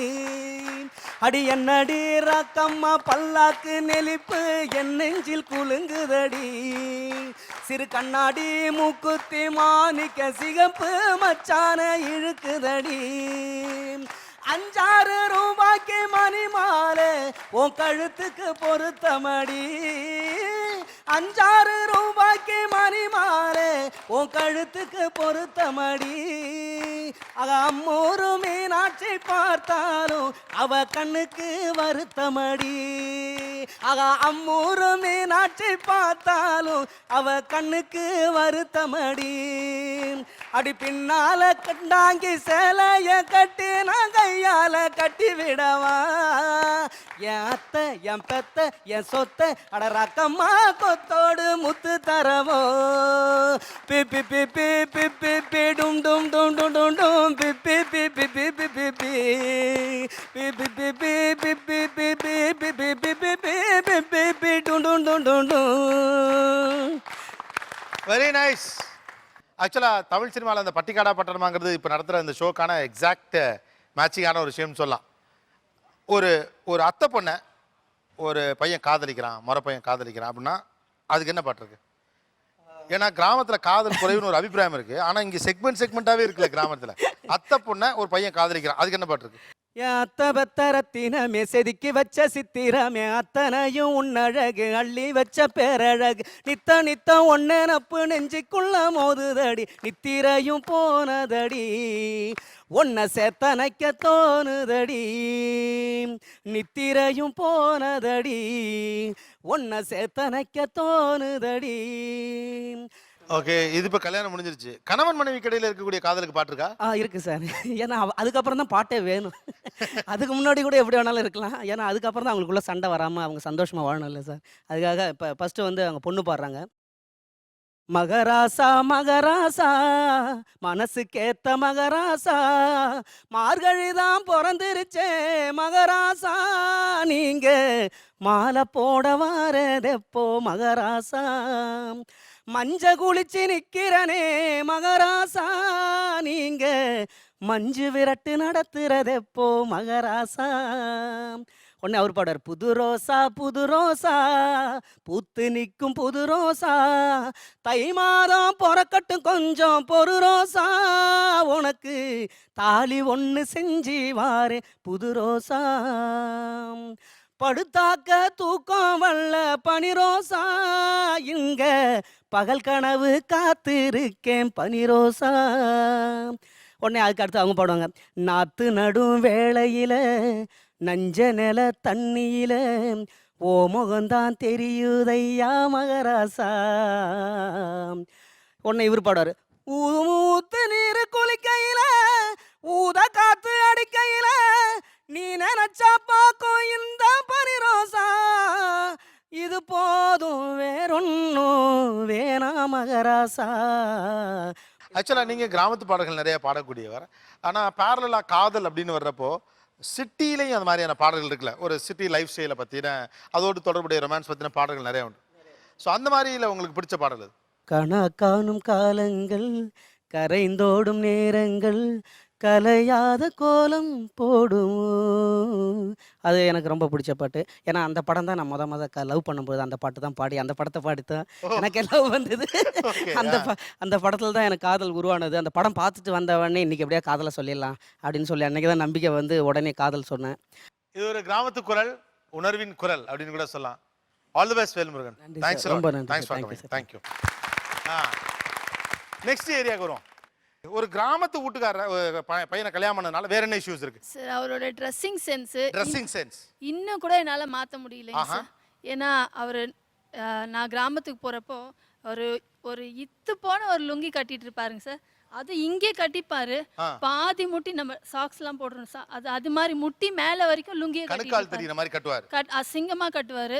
அதுக்கப்புறம் கூட நான் சொல்லுவேன், லைட் பேண்ட் போட்டிங்கன்னா டார்க்காக ஷர்ட் போடுங்க, அது மாதிரி இது பண்ணி போடுங்கன்னு சொல்வேன். அவர் அதை கண்டுக்கவே மாட்டாங்க சார். வேற என்ன சிக்கல் சார்? அவங்க டீச்சிங் ப்ரொஃபஷனல் இருக்காங்க சார். +1 +2 எடுக்கிறாங்க. அவங்க வந்து நல்லா அழகாக ஃபேன் ஷர்ட் போட்டு இன் பண்ணி ஷூ ஷாக்ஸ் போட்டு நல்லா முடிக்கலாம் டை அடித்து போகணுன்னு ரொம்ப ஆசை சார். எத்தனையோ நாள் சண்டை போட்டிருக்கேன், சாப்பிடாம இருந்திருக்கேன். இப்போ ஹஸ்பண்ட் ஒய்ஃப்னா எவ்வளோ அநியோன்யமாக எல்லா விஷயத்துலையும் ஸ்ட்ரைக் பண்ணியிருக்கேன். பட் கேட்கவே இல்லை சார். ஏன்னா அவங்க ஹையர் செகண்டரி எடுக்கிறாங்க, அந்த லெவலுக்கு ஏற்ற மாதிரி இருக்கணும்ன்ட்டு. என்னோட பிக்கெஸ்ட் ப்ராப்ளமே இதுதான் சார். ஏன் சார் இதில் என்ன இருக்குது? டை தான் அடிச்சுட்டு போங்களேன். இப்போ நான் வந்து ஒர்க் பண்ணுறேன். இப்போ 58 இயர்ஸ் ஆனோடனே ஆட்டோமேட்டிக்காக ரிட்டையர் ஆயிடணும். வயசை கம்மி பண்ணுறதுனால என்ன சார் இருக்குது? வயசை கம்மி பண்ணல, ஒரு டை அடிச்சுக்கிட்டு ஒரு மனைவி உங்க கூட வாழறாங்க, அவங்களுக்கு இவ்வளவு தூரம் அதுக்கு முக்கியத்துவம் உங்க கொடுக்குறாங்க. இது ஒன்றும் குற்றமோ குறையோ கிடையாது. டை அடிச்சுக்கலாம், அது ஒன்றும் சட்டவிரோதமான செயலும் கிடையாது. அதை செஞ்சுக்கிட்டா என்ன? கிராமத்து சூழ்நிலையில் வாழ்ந்ததுனால அப்படியே அந்த கிராமத்துலேருந்து வந்ததுனால அந்த சிம்பிளாகவே இருக்கணும்னு அப்படியே சிம்பிளாக இருக்கணும்னே பழகியாச்சு சார். அதை வந்து மாற்ற முடியல சார். பஸ்லலாம் போனோம்னா அப்பா பொண்ணான்ற மாதிரி கூட கேள்வி வரும் சார். எத்தனையோ நாள் நைட்டில் அழுதுருக்கேன் சார். நான் டை அடிக்கிறேன் பிடிக்கல சார். அதான் அப்போ நான் என்ன சார் பண்ணுறது? நான் என்ன பண்ணுறது? அப்புறம் சார் வெளியே வேலைக்கு அனுப்பல சார். வெளியில வேலைக்கு அனுப்ப மாட்டேன்ட்டாங்க. ஏன்னா ஊர்லேருந்து வந்ததுனால வெளியே வேலைக்கு போகக்கூடாதுன்றது ஒன்று. என்ன சுயமாகவும் எதுவும் பண்ண விடலை சார். ஸ்டார்ட் பண்ணக்கூடிய நேரத்தில் வந்து கொஞ்சம் பயம் இருந்துச்சு, ஏதாவது நமக்கு வேலைக்கு வந்து பின்னாடி பிரச்சனை வந்துருமோ சார். அது ரீசன் இல்லை சார். அது ஒரு ரீசன்னா கூட அவங்க என்ன சொன்னாங்கன்னா, பிள்ளைங்களை பார்த்துட்டு பேசாமல் வீட்டில் இரு அப்படின்னாங்க. பிள்ளைங்களை பார்த்துட்டு எல்லா லேடிஸும் அப்படி தான் வெளியே அது பண்ணணும் இது பண்ணணும்னு சொல்கிறாங்களா, நீ மட்டும் ஏன் சொல்கிற? பேசாமல் வீட்டில் சமைச்சிட்டு வீட்டில் சும்மா இரு அப்படின்ற மாதிரி சொன்னாங்க. எல்லாத்துக்கும் ரெஸ்பெக்ட் பண்ணாங்க. நான் இவங்ககிட்ட பைசா இருந்து கூட என் தம்பிங்க கிட்ட தான் லோன் வாங்கி தான் ப்ளே ஸ்கூல்லாம் ஓப்பன் பண்ணதே. ஃபஸ்ட்டு வந்து அப்ஜெக்ஷன் பண்ணுவேன், ஏதாவது பின்னாடி வந்து பிரச்சனை வருமா என்னமான்ட்டு. ஆனால் அதுக்கடுத்து வந்து சப்போர்ட்டை தான் இருப்பேனே தவிர இப்போ அவங்க ஏன் பண்ண அப்புறம் சப்போர்ட் பண்ணது நல்லா ஹிட் பண்ணவன சப்போர்ட் பண்ணாங்க. நான் என்னோட இதை வந்து நல்லா ஹிட் பண்ணி கொண்டு வந்தவன சப்போர்ட் பண்ணாங்க. ஆரம்பிக்கும் போது எதுவுமே ரொம்ப பிரச்சனை பண்ணாங்க. அதுக்கும் மீறி தம்பிங்க கிட்டலாம் வாங்கி எல்லாம் பண்ணி ஆரம்பித்து ஹிட் பண்ணவன தான் சப்போர்ட் பண்ணாங்க. நல்லா ஏர்ன் பண்ணவன. இப்போ என்னோட ஏர்னிங்லாம் பிள்ளைங்க மெடிக்கல் 2 பிள்ளைங்களும் டாக்டர்ஸ் படிக்கிறாங்க. என்னோட ஏர்னிங் வந்து ஒன் ஆஃப் த பார்ட் அவங்களுக்கு. இல்லைங்க சார், இந்த இப்போ இவங்க இருக்கக்கூடிய ஃபீல்டும் என்னுடைய ஃபீல்டும் வந்து ஒன்றும் சேம் தான். என்ன டீச்சிங் லைன் சம்மந்தப்பட்டது, அதனால தான் பயப்படுறது. ஆனால் அந்த இது எல்லாம் முடிஞ்ச உடனே இப்போ கொஞ்சம் நல்லா சக்ஸஸ்ஃபுல்லாக நடக்கிறதுனால நானும் சப்போர்ட்டபுளாக தான் இருக்கேன். 2 பேரும் சேர்ந்து பண்ணுற மாதிரி இப்போ. இல்லை, ஆனால் உங்களால் கன்வின்சிங்காக ஒரு பதில் சொல்ல முடியல. நீங்கள் ஏன் அதை மறுத்தீங்கிறதுக்கு ஒரு காரணம் சொல்ல முடியல. இன்னும் மேபி ஒரு வில்லேஜ் பேக்ரவுண்டாக இருக்கலாம். நம்ம பார்த்த வீட்டில் அம்மா வந்து வீட்டில் தான் இருந்தாங்க, நம்ம மனைவி அப்படி இருக்கட்டும்னு நீங்கள் நினச்சிருந்துருக்கலாம், தெரியல. சுவாரஸ்யமாக நடந்து கொண்டிருக்கக்கூடிய இந்த விவாதத்தில் ஒரு சிறிய இடைவேளை. நகரத்து மனைவிகளும் கிராமத்து கணவன்மார்களும் என்ன பேசுகிறார்கள், இவர்களுடைய வாழ்க்கை எப்படி இருக்கிறது? Stay tuned with us with ஆச்சி மசாலா நீயா நானா, powered by LDR, co-presented by Sunland Refined Sunflower Oil.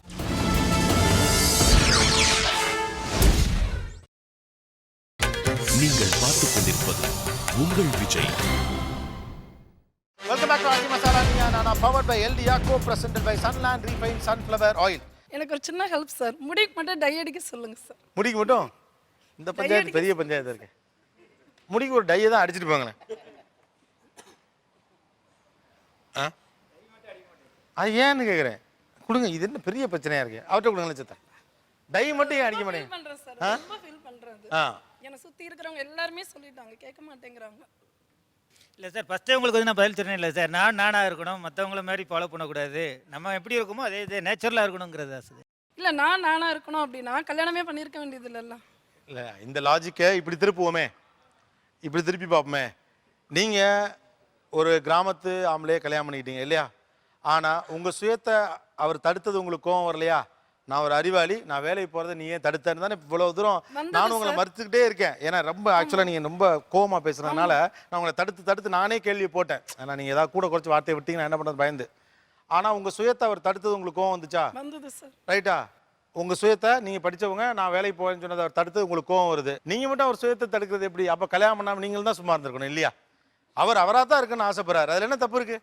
நீங்கள் மட்டும் உங்கள் சுயத்தோடு இருக்கணும்னு ஆசைப்படுறீங்க, அதை போராடி கஷ்டப்பட்டு நீங்கள் சுயமாக நிற்கிறீங்க. அவருக்கு ஒரு சின்ன ஐடியா இருக்குது, சுயமாக இருக்க, அவர் நல்லா அழகாக இருக்காருங்க. ரொம்ப சிம்பிள். நீங்களாக இருக்க முயற்சி பண்ணுறது எப்படி நியாயமோ அது மாதிரி அவராக இருக்க முயற்சி பண்ணுறதுல எந்த வகையிலையும் தப்பு இல்லை. எஸ், அவர் அத்தை மகன், அவரை நான் கல்யாணம் பண்ணிக்கிறதுக்கு விருப்பப்படலை. இவர் வந்து சூசைட் பண்ணிக்கிற லெவலில் போயிடுவேன். எங்கள் வற்புறுத்தி என்னை கட்டாயக்கு திருமணம் கட்டி வச்சாங்க அம்மா வீட்டில். ஓகே. அது கல்யாணம் பண்ணி முடிஞ்சதுக்கப்புறம் என்ன பண்ண, சரி இவருக்கு ஜாஸ்தி படிப்பு இல்லை, நாம் படிச்சிருக்கோம், நாம் வேலைக்கு போகலாம், நாளைக்கு ஃப்யூச்சரில் வந்து குழந்தை பிறந்தா அதுங்களுக்கு எதிர்காலம் இருக்குன்றதுக்காக வேலைக்கு போகணுன்னு சொன்னேன் சார். வேலைக்கு போகக்கூடாது, என்னோட வருமானத்தில் தான் நீ குடும்பம் பண்ணணும், எந்த காரணத்தை கூட நீ வேலைக்கு போகக்கூடாது அப்படின்னு சொல்லி என்னை கட்டுப்படுத்திட்டேன் சார். என்னோட படிப்புக்கு அப்போ சார் 1982லேயே சுமித் கம்பெனியில் டைப்பிஸ்ட் போஸ்ட்டு 350 ரூபா சேலரி எனக்கு வந்தது சார். அன்னைக்கு எங்கள் அண்ணா கல்யாணம் முடியல, வேலைக்கு அந்த ஆண் வர்க்கங்கிறது இது பெண்களை அடிமைப்படுத்துறது என் குடும்பத்தில் நடந்தது சார். வேலைக்கு போகக்கூடாது, என்னென்னா வேலைக்கு போனால் யாருன்னா காதலிச்சு கல்யாணம் பண்ணிட்டுவாங்க, இழுத்துட்டு ஓடி போயிடுவேன், ஜாதி விட்டு ஜாதி போயிடும். அப்போ குடும்ப மானமே கப்பல் ஏறிடும். போகக்கூடாதுன்னு தடுத்தார் எங்கள் அண்ணன், என் லைஃபை கெடுத்தார். ஒரு கல்யாணம் வரைக்கும் தான் உங்கள் அண்ணனால உங்களை தடுத்து நிறுத்த முடியும், நோ சொல்ல முடியும். அதுக்கப்புறம் தடுக்கிறது அதே தானே சார் இவரும் பண்ணினார். சரி, வேலைக்கு போகக்கூடாது, நான் எவ்வளவோ எடுத்து சொன்னேன் சார், நான் வேலைக்கு போகிறேன்ப்பா, போய் நான் சம்பாதிச்சாதான் நம்ம குழந்தைங்க நாளைக்கு வளர்ந்து அதனால என்ன ஆயிடுச்சு, என் குழந்தைங்களை நல்லா படிக்க வைக்க முடியல. நான் கிராமத்தை சேர்ந்தவன், 5 பேர் அண்ணன் தம்பியோட பிறந்தவன், நான் கிராமத்துக்கார. நான் உன்னை கல்யாணம் முடிஞ்சு வேலைக்கு போகிறேன்னு சொல்லி என் பொண்டாட்டி அங்கே கூட்டிகிட்டு போனால் அங்கே என்னடா வேலைக்கு போகிற பொண்டாட்டி ஒரு மாதிரியாக பேசுவாங்க. வேலைக்கு என் பொண்டாட்டி அனுப்பிட்டு நீ என்னடா வீட்டில் உட்காந்துட்டு இருக்கேன்னு பேசுவாங்க. வேலைக்கு போகக்கூடாது. அதாவது ஒட்டுமொத்த வாழ்க்கையே அவங்க வேலைக்கு போகாதனால இன்னைக்கு புரண்டு போச்சு, பொருளாதார ரீதியாக ரொம்ப பின்தங்கி போயிட்டோம், நிம்மதி இல்லைங்கிறாங்க. மேரேஜ் ஆகாமல் 250 ரூபா சம்பளம், இந்த சம்பளம் தான் நீ குடும்பம் பண்ணணும். ஏதாவது உனக்கு அரிசி மிளகா தூள் எல்லாம் நான் பண்ணுறேன், நீ ஏன் வேலைக்கு போகணும், நான் பார்த்துரு, எதுவும் வந்து என்ன கேளு. இல்லை, அது சரிதான், நான் பார்த்துக்கிறேன், என்ன வேணுமே என்ன கேளு, நான் பண்ணுறேன், நீ எதுக்கு வேலைக்கு போகணும். என்ன வேணுங்கிறது விஷயம் இல்லை. அவங்க என்ன சொன்னாங்க, நான் படிச்சிருக்கேன், எனக்கு வேலைக்கு போகிறதுக்கான வாய்ப்பு இருந்துச்சு, நல்ல சம்பளத்தில் வேலை கிடைச்சது, போயிருந்தா 2 பேருமா சேர்ந்து நல்லா குடும்பத்தை வளர்த்துருக்கலாங்கிறாங்க. அவங்க பெரிய அண்ணன் வேலை கிடைக்கும் போது அதெல்லாம் போகக்கூடாதுன்னு சரி அவங்க அண்ணன் எல்லாம் கல்யாணம் பண்ண பாரு என் இஷ்டம் ஆனால் வேண்டாம் வேலைக்கு வேண்டாம் அதான் உனக்கு ஏன் வேண்டான்னு கேக்குறேன். சரி எனக்கு வந்து ஊர்லேருந்து அரிசி பருப்பு எல்லாம் வரும். அது வரும்போது இது எதுக்கு வேஸ்ட்டாக வேலைக்கு போகணும், நீ வந்து வரும்போது தனிஞ்சு வரும் அந்த 2500 நீ ஒன்று தனிஞ்சு வரும் சாப்பாடு நம்ம சாப்பிட்டு சந்தோஷமா இருக்கலாம். ஒரு பையன் ஒரு பொண்ணு. இல்ல விஷயம் என்னன்னா, இப்போ 2 பேர் வேலைக்கு போன குடும்பங்கள்லாம் நல்லா வளர்ந்துருக்குல்ல, நல்லா இருக்கு. நீங்களே பார்த்துருக்கீங்கல்ல, அந்த அளவு வளர்ச்சி உங்களுக்கு இருக்கா? அது அப்போ வந்து அவங்க என்ன அண்ணன் பசங்க வந்து அப்பா அம்மாவுக்கே துட்டு கொடுத்து தான் சாப்பாடு போட்டாங்க. அவங்க எப்படியே சார், பண்ணிட்டாங்க. அது நீங்க நான் எல்லாருமே கேட்குறேன். வெளியாளுங்களை பத்தியே பேசுறீங்க, இல்ல, நான் உங்களை பத்தி தான் சொந்தம் பேசுறேன். தான். ரொம்ப சிம்பிள் சார். ஏன் சார்? உங்க மனைவிக்கு வேலைக்கு போறதுக்கு வாய்ப்பு இருந்துச்சு, உங்க இருக்குது. குடும்பத்துக்கு பொருளாதார தேவை இருந்துச்சு, இருக்குது. 2 பேர் வேலைக்கு போயிருந்தா குடும்பத்தை நல்லா இன்னும் நல்லா கொண்டாந்துருக்கலாம். வந்திருக்கலாம். அப்படி இருந்து உங்க மனைவியே வேணாம் வேலைக்கு போகாத நீ இங்க இருன்னு ஏன் சொன்னீங்கன்னு கேக்குறாங்க.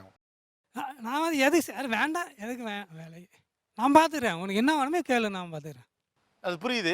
ஆனா அவங்க வேலைக்கு போறதுக்கான தகுதியோடையும் உங்களுக்கு தேவையும் அது இருந்தப்ப அவங்க இருக்குது போகிறாங்க சொந்த வீடு. இப்போ பொண்ணு கல்யாணம் ஆயிடுது, இப்போ பையனுக்கு கல்யாணம் பண்ணி வீட்டை கட்டி நம்ம போகலாம், வேலை செய்யல இருக்கு வேணா இருக்கு.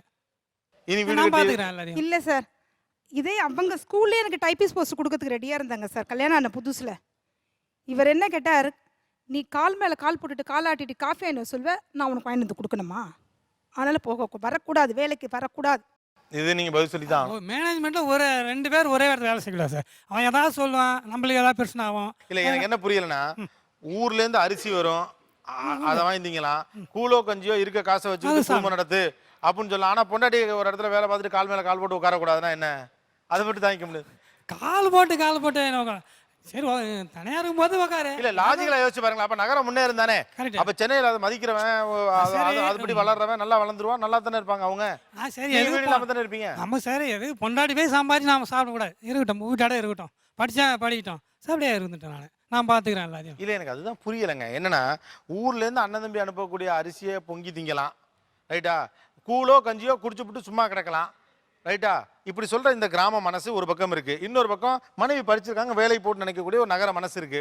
சென்னை முன்னேறிடுச்சு, சொந்த வீடு வாங்கிருச்சு, நீங்க வாங்க முடியல தானே. உங்க பொண்ணு வேலைக்கு போனா உங்களுக்கு ஓகேயா? பொண்ணு வந்து மேரேஜ் பண்ணி கொடுத்தாச்சு இனிமேல். அது உங்க பொண்ணு சார் வேலைக்கு போகலாமா போகக்கூடாதா? மேரேஜ் ஆனால் அவன் மாப்பிள்ளை என்ன பண்ணிட்டாருன்னா, நான் வேலைக்கு போகிறேன் எம்பிஏ படிச்சிருக்கேன்னு, நீ வேலைக்கு போய் அவசியம் கிடையாது, நீ வீட்டில் உட்காரு, உனக்கு என்ன வேணுமோ நான் தரேன், போகக்கூடாது. ஒரே வார்த்தை மாப்பிள்ளையும் சொல்லிட்டாரு. ஓகே. ஆனா அப்படி அவர் சொன்னது ஓகே உங்களுக்கு, உங்க பொண்ணு படிச்சிருக்கு, நல்லா வேலைக்கு போகலாம், அது என் பொண்ணு இவ்வளோ படிச்சுக்கிறதுனால என் மாப்பிள்ளை வந்து வேலைக்கு போகணும். சரி, அப்படி உங்க பொண்ணு சொல்லல நீங்க என்ன நினைக்கிறீங்க? சரி அப்படியே சரி வீட்டில் வந்து புருஷன் வராரா சாப்பாடு போட்டு சந்தோஷமா இருங்க, அவ்வளோதான் அவ்வளோ. அது வாழணும் போது ஒன்றும் பண்ண முடியாது. இல்லை சார், மாப்பிள்ளை வந்து ஏன் வேலைக்கு வேணான்னு சொன்னார்னா, அவர் வந்து ஒரு matriculation school one of the partner விழுப்புரத்தில், அதனால ஒரு எம்டியோட ஒய்ஃப் வேலைக்கு போகிறனா அவருக்கு வந்து கொஞ்சம் இது என்ன காமெடியா இருக்கு?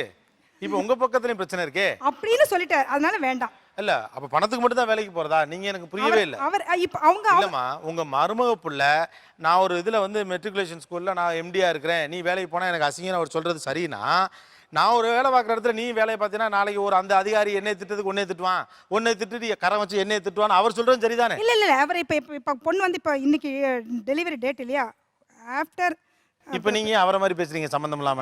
வேலைக்கு போவேனான்னு சொல்ற மருமக நல்லவனா இருக்காரு, வேலைக்கு போவேனான்னு சொன்ன புருஷன் மட்டும் எப்படி கெட்டவரா இருக்காரு? சார் வேலைக்கு போனால் அவர் வந்து இப்போ ஃபினான்ஷியல் ப்ராப்ளம் இல்லையே சார், அவர் ஒரு நல்லது அடிப்படையா ஒரு விஷயம் இல்லையே. ஒரு பெண் வேலைக்கு போகிறது முழுக்க முழுக்க உரிமை சம்பந்தப்பட்டதா பணம் சம்பந்தப்பட்டதா? உங்களுக்கு கோவம் வந்து பணம் மட்டும் கிடையாது, ரைட்டு தானே? உங்களுக்கு வேலை போகிறதுக்கான தகுதி இருக்கு, நீ என்ன எப்படி வீட்டுக்குள்ள மடமாக்கி உட்கார வைப்பாங்கிறத உங்க கோவம். கிராமத்தால் செஞ்சா மட்டும் குத்தங்கிறீங்க, அதே சிட்டில இருந்து ஒருத்தர் செஞ்சா அதுக்கு பேர் அட்வைஸுங்கிறீங்க. என்ன லாஜிக் இது? இப்போ அவளை ஒரு வேலைக்கு போறான்னா வந்து ஃபினான்ஷியல் ப்ராப்ளம், அந்த வேலை இல்லாதவங்களுக்கு இருந்துட்டு போட்டோம், இல்லாதவங்க படிச்சுட்டு போறோம் சார். அந்த வேலை இப்போ ஒரு வேலைங்கிறது வந்து ஃபைனான்ஸ், என்ன பொறுத்த வரைக்கும் ஃபினான்ஸ் ப்ராப்ளம் இல்ல, அது உங்களை பொறுத்த வரைக்கும் தான். வேலைக்கு போறதுங்கிறது ஒரு மருத்துவருடைய அறிவு சார்ந்த உணர்வு சார்ந்த விஷயம்னு புரிஞ்சுக்கிற வரைக்கும் இந்த சிக்கல் இருக்கும். ஓகே, வேற கிராமத்துக்காரரை திருமணம் செய்ததால் சிக்கல் அவங்களுக்கு வந்து ஸ்டடி மைண்ட் இருக்க மாட்டேங்குதுங்க சார், எடுப்பார் கைப்பிள்ள மாதிரி இருக்காங்க. இப்போ பார்த்தீங்கன்னா கல்யாணம் ஆன ஒரு 1.5 வருஷத்துலேயே வந்து கொஞ்சம் ஃபேமிலி பேக்ரவுண்டில் ஃபினான்ஷியலாக இதுவானதுன்னு வேலைக்கு யாரோ சொன்னாங்களாம், படித்த பொண்டாட்டியை வச்சுருக்க வேலைக்கு அனுப்புனாங்க. அதனால் இவர் என்ன வேலைக்கு போங்கன்னு சொன்னார், நான் வேலைக்கு போனேன். அப்போ வந்து 1.5 வயசு குழந்தை எனக்கு இருந்தது, அது வந்து 2.5 வயசு வரைக்கும் பேசவே இல்லை, அவள் அம்மானு கூட கூப்பிடலை. ஏன்னா நான் வேலைக்கு போயிட்டு வருவேன், க்ரீச்சில் விட்டுட்டு போவோம், அந்த மாதிரி இருக்கவும் டாக்டர்கிட்ட கூட்டிகிட்டு போனோம். கூட்டிகிட்டு போனப்போ டாக்டர் என்ன சொன்னாங்கன்னா, குழந்தை வந்து அஃபெக்ஷனுக்கு ஏங்குது, அதனால் அந்த குழந்தை வந்து அம்மா இதுவெல்லாம் வேணும்னு ஒரு எதிர்பார்க்கறதுனால அந்த குழந்தை பேச மாட்டேங்குது. இது வந்து டிஃப்ரெண்ட்டான டைப்பான குழந்தையா இருக்குன்னும் போது அவர் என்ன பண்ணிட்டார், உடனே டாக்டர் சொன்னாங்கங்கிறதுக்காக உடனே நீ வேலையை விட்டுரு அப்படின்ட்டார். ஸோ அன்னைக்கு நான் வேலையை விட்டு சரி அவர் சொன்னதை நானும் கேட்டேன். வேலைக்கு விட்டுட்டு 2.5 வயசில் பேசாத என் பிள்ளைய 3 வயசு இருக்கும்போது திருப்பி டாக்டர்கிட்ட கூட்டிகிட்டு போகும்போது 50 திருக்குறள் சொன்னா சார். பாலும் தெளித்தேனும் சொன்னா. அதை மாதிரி ஸ்டேட் கேபிட்டல்ஸ் எல்லாத்தையும் வந்து நான் வந்து 6 மாதத்துக்குள்ளே ட்ரெயின் பண்ணேன். அப்புறம் என்னாச்சுன்னா அவருக்கு வந்து அடுத்ததும் பெண் குழந்தையாக பிறந்தது. 2 பெண் குழந்தைங்களையும் வந்து நான் வளர்க்குறதுலேயே வந்து கேர் எடுத்தேன். அப்போ அவருக்கு அது நல்லா இருந்தது. பட் ஃபினான்ஷியலி நாங்கள் கொஞ்சம் பேக்ரவுண்டில் தான் இருக்கோம். இப்போ அவருக்கு என்னென்னா பிள்ளைங்க ஓரளவுக்கு நல்லா வளர்ந்துட்டாங்க, அவங்களாம் உட்காந்து படிக்கிற ஸ்டேஜ் வந்துருச்சு. இப்போ என்ன பண்ணுறதுனா அவரால் என்னை டேரெக்டாக வேலைக்கு போகணும்னு சொல்லவும் முடியல. ஆனால் என்ன பண்ணுறதுனா நாங்கள் எங்கன்னா வெளியில் போகும்போதோ இல்லை ஏதாவது போகும்போதோ பார்த்தீங்கன்னா ஒவ்வொருத்தரையாக கை காமிச்சு அவங்க வந்து கவர்மெண்ட் நர்ஸு 40,000 ரூபாய் சம்பாதிக்கிறாங்க, அதனால் அவங்களுக்கு 2 வீடு இருக்குது, இவங்க வந்து இதில் வேலை செய்கிறாங்க, ஆனால் அப்புறம் எவ்வளோ சிம்பிளாக இருக்கிறாங்க, ஆனால் அவங்க வந்து ஒரு வேளச்சேரியிலே ஒரு பெரிய ஃப்ளாட் வச்சுருக்காங்க. இது வந்து டைரெக்டாகவும் சொல்ல மாட்டேங்கிறாரு, ஆனால் வந்து குத்திக்கிட்டே இருக்காரு. இப்போவும் நம்ம வேலைக்கு போகிறதுக்கு தயார், ஆனால் வந்து இப்போ 2 பெண் குழந்தைங்கன்னும் போது அவங்களுக்கு சேஃப்டி கொடுக்கணுமேங்கிறதுனால இப்போ நான் போக மாட்டேங்கிற ஒரு ஸ்டடி இதில் இருக்கேன். இப்போ அவர் என்ன நினைக்கிறாருன்னா, நம்ம ஒய்ஃபால் எந்த வருமானம் வரலையே, அதனால் நம்ம ஒரே ஆள் வந்து பாடுபட வேண்டியிருக்கே அப்படிங்கிற மாதிரி உள்ளுக்குள்ளே வேதனைப்படுறாரு. அதை வந்து சில நேரங்களில் எரிச்சலாக காட்டுறாரு. அந்த நேரம் அது நமக்கு வசதியாக இருக்குங்கிறதுக்காக என்னை வேலை விட சொல்லிட்டு இப்போ அதை குத்தி காட்டுறதுங்கிறது வந்து இவங்க சொன்னதற்கு நேர் எதிரான ஸ்டோரி. ஆனால் ரெண்டுமே ஸ்ட்ராங்கான விஷயமா இருக்கு. ஒரு பெண்ணினுடைய படிப்புக்கு தகுதியான ஒரு வேலையை அடைதல் அல்லது சுயமாக நிற்றல், சம்பாதித்தல், இது போன்ற விஷயங்கள்ல கிராமத்திலிருந்து வந்த கணவர்கள் தடை போடக்கூடிய ஆட்களாக இருக்கிறார்கள். அவர்களுக்கு ஒரு ஓப்பன் மைண்ட் இல்லை அப்படின்னு ஒரு பொதுவான குற்றச்சாட்டு இங்கு வைக்கப்படுகிறது. பேசலாம். ஒரு சிறிய இடைவேளைக்கு பிறகு ராச்சி மசாலா நீயா நானா பவர் பை எல்டியா, co presented by Sunland refine sunflower oil.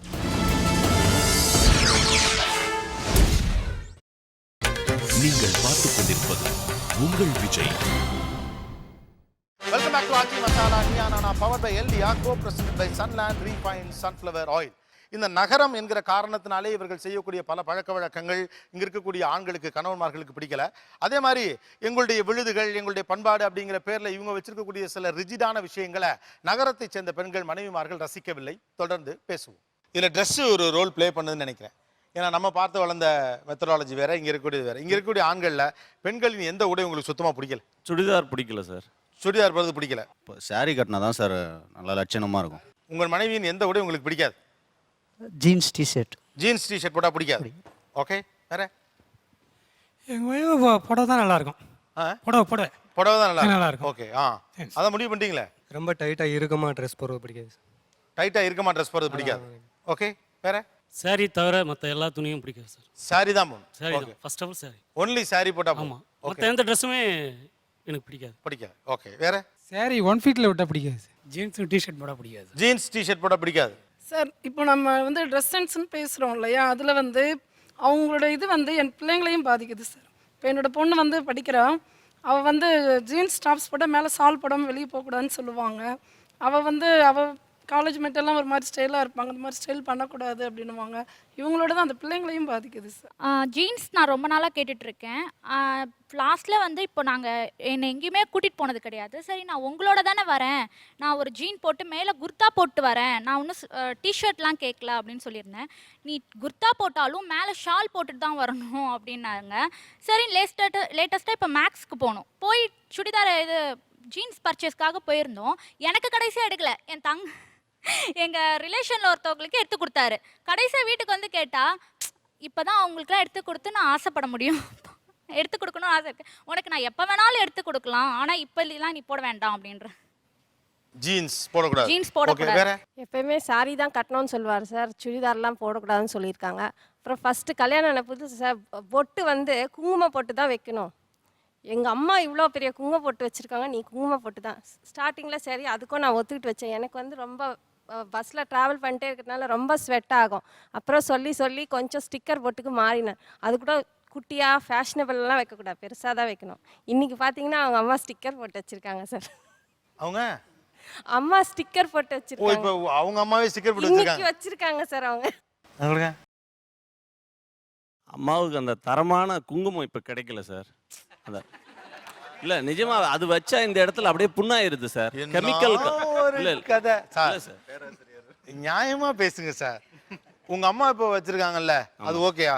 இல்லை ஓகே தான் சார். ஆனால் இன்றைக்கும் அவங்க செருப்பு போடாமல் தான் போகிறாங்க. அதுக்காக இவங்களும் செருப்பு போடாம போக முடியுமா இல்ல சார்? சொல்றேன், அவங்க செஞ்சது எல்லாத்தையும் இவங்கள செய்ய சொல்லல சார், ஒரு சிலது மட்டும் தான் சொல்லியிருக்கிறேன். நீங்க என்ன பண்றீங்கம்மா? சார் நான் ஸ்கூல்ல பிரின்சிபலா இருக்கேன் சார். ஓகே, உங்க அம்மா ஸ்கூல்லயும் பிரின்சிபலா இல்லையே? இல்ல. நீங்க என்ன படிச்சிருக்கீங்கம்மா? நான் MCom, MEd, MA, BEd, Hindi, MA என்னமோ சொல்றாங்க. அதெல்லாம் உங்க அம்மா படிச்சது இல்லையே? அதை நான் பெருமையா தானே அப்புறம் சார் அதுக்கு என்ன பண்ண முடியும்? ஏங்க உங்களுக்கு பேக்கேஜ் பக்காவா இருக்கணும். 5 நாள் 4 இரவு மலேசியால ஸ்டார் ஹோட்டல்ல தங்கணும், 150 ரூபாய்க்கு இருக்கணும். எப்படிங்க நடக்கும்? ஆனா அவங்களே கேளுங்க, எனக்காக அவங்க சாரி விட்டதுனால அவங்க கஷ்டப்படுறாங்களா சந்தோஷமா இருக்கிறாங்களான்னு கேளுங்க. இல்ல அதெல்லாம் அப்புறங்க ரொம்ப சிம்பிள். அவங்க என்ன சொல்றாங்கன்னா, அவங்க ஒரே விஷயம் தான் சொல்ல வராங்க. அதாவது அவங்க அம்மா மாதிரியே இருக்குன்னு சொன்னாங்க. இன்னைக்கு அவங்க அம்மாவும் அவங்க விருப்பப்படி மாறிக்க முடியுது. ஆனா எனக்கு என் விருப்பப்படி மாறிக்கிறதுக்கான சூழ்நிலை இல்லை அப்படின்னு சொல்றாங்க. அதே மாதிரி இப்போ அவங்க அம்மா வரப்போ இப்போ சாரியை தான் கட்டணும்னு அவங்களே விரும்புறாங்க. அதை தான் நான் முதல்ல சொல்லியிருக்கேன் சார். என்னோட கோ சிஸ்டர்ஸ்லாம் இப்ப சுடிதார் போடுறாங்க. அவங்க எல்லாம் வில்லேஜ்ல பிறந்து வளர்ந்தவங்க தான். அதுக்கெல்லாம் ஒத்துக்குறாங்க சார். அவங்க எல்லாம் டீச்சரா இல்லையே, நீ மட்டும் தான் நம்ம டீச்சரா இருக்க. சார் இப்ப நான் டீச்சரா இருக்கிறது பிரச்சனையா இல்ல நான் ட்ரெஸ் போடுறது பிரச்சனையா? டீச்சரே கேக்குறேன், டீச்சரா இருக்கிறது பிரச்சனையா இல்ல அவங்க ட்ரெஸ் போடுறது? இல்ல ஒரு ஆசிரியர் அப்படின்னா அதுக்குன்னு ஒரு நீங்க எவ்வளவு காரணம் கண்டுபிடிக்கணும் உங்களுக்கே தெரியுதா? இப்போ நீங்க சொல்லுங்க, உண்மையா அவர் எதுக்கு அவங்களை சுடிதார் போடக்கூடாதுங்கிறாரு? பெண்ணா கை எடுத்து கும்பிடுற மாதிரி இருக்கணும், நீ வீட்டுக்கு பெரிய மருமக. ஓகே, உங்களுக்கு என்ன ட்ரெஸ் எல்லாம் போட்டுக்கா சார்? எனக்கு சுடிதார் சார். நான் சிட்டில வளர்ந்து தொட்டு ஜீன்ஸ்லாம் போட்டிருக்கேன்.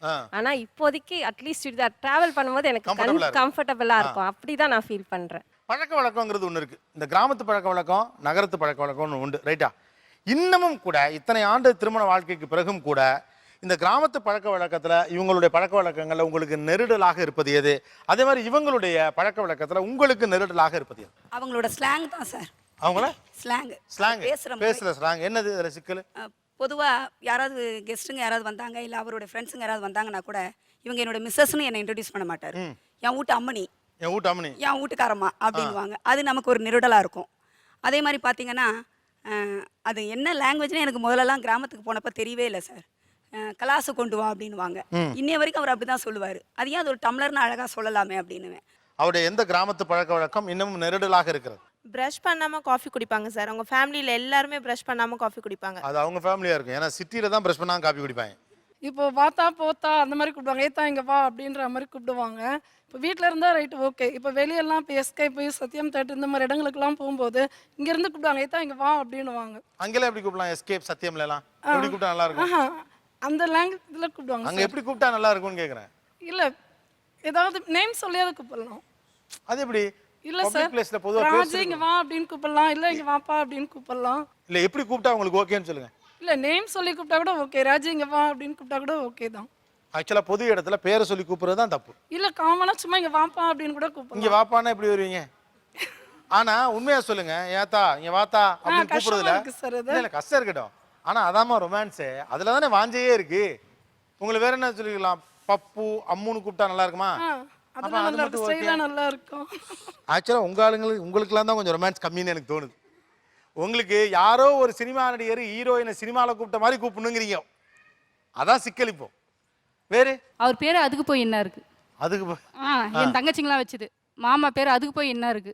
ஏதாவது ஒரு விஷயம் சொல்கிறேன்னு சொல்லி இதை செய்யணும் மாமா நாளைக்கு இங்கே போகிறோம், அதுக்கு போய் என்ன இருக்குது? போயிட்டு வாங்க, வாயாலே பந்தல் போட்டுருவாரு. அவங்க அப்படி கம்ப்ளைண்ட் பண்ணுறது, உங்களை கிண்டல் பண்ணுறது, இதெல்லாம் உங்களுக்கு ஈஸியாக எடுத்துக்கிறீங்களா நீங்கன்னு கேட்குறேன். ஒவ்வொரு நேரத்துக்கு ஈஸியாக எடுத்துக்க, ஒரு நாள் டென்ஷன் ஆகிடும். இல்லை டென்ஷன் ஆனால் என்ன பண்ணுவீங்க? டென்ஷன் ஒன்றும் பண்ணுவேன், சைலண்டாக கம்முன்னு எல்லாரோடையும் மிங்கிளாகி இருக்கிறது இல்லைங்க சார். அவரு ஒரு மாதிரி இருப்பாங்க. இப்போ நீங்கள் பேசுகிற மாதிரி கூட இங்கே யாருமே பேசல. இல்லைங்க சார், 4 அக்கா தங்கச்சிங்க இருக்காங்கன்னா ஸோ அவங்க ஹஸ்பண்ட்லாம் வந்து நல்லா எங்கள் அப்பாவோட சேர்ந்து நல்லா விளையாடி கொண்டு சந்தோஷமாக இருக்கச்சு அது பார்க்க நல்லா இருக்கும். இவர் மட்டும் கை கட்டின்னு இது தெரியுமா? தெரியாது. கடைக்கு போவார், வீட்டுக்கு வருவார், சாப்பிடுவார், தூங்குவார், அவ்வளோதான். பசங்க சந்தோஷமாக நாங்கள் நல்லா சிரித்து பேசணுமா? என்ன கிண்டல் பண்ணி உங்களுக்கு சிரிப்பு? சிரிக்கக்கூடாது சார் அவருக்கு. சந்தோஷம் ஒன்று மட்டும் நான் சொல்கிறேன், நீங்கள் தப்பாக நினைக்கக்கூடாது. அவர் ரொம்ப அமைதியாக இருக்கிறனால நீங்கள் கொஞ்சம் ஏறி அடிக்கிறீங்க. கலகலப்பாக இருப்பது ஒரு கேரக்டர், அமைதியாக இருக்கிறது ஒரு கேரக்டர், அவ்வளோதான். நீங்கள் வந்து இன்னொருத்தர் எப்படி இருக்கிறாரோ அப்படியே உங்கள் கணவர் இருக்காருன்னு நீங்கள் எதிர்பார்க்க முடியாது. பசங்களுக்கு அட்வைஸ் பண்ணி அவங்க நொந்துட்டாங்க. நான்லாம் அந்த காலத்தில் அவ்வளோ கஷ்டப்பட்டேன். ஒரு சின்ன துணி என்ன புது துணி என்ன கேட்டால் நாங்களாம் கிழிஞ்சு பண்ணுற ட்ரெஸ்ஸில் 10 வாட்டி தச்சு போடுவோம். அதேமாதிரி ஒரு சாதம் இருந்ததுன்னா புளிசோறு கட்டி அது மறுநாள் சாப்பிடுவோம். இப்போ நீங்கள் என்னன்னா ஃப்ரைட் ரைஸு பீஸா அது என்னென்னவோ சொல்கிறீங்க அப்படிம்பார். அதை அவர் ஏற்றுக்க மாட்டார்.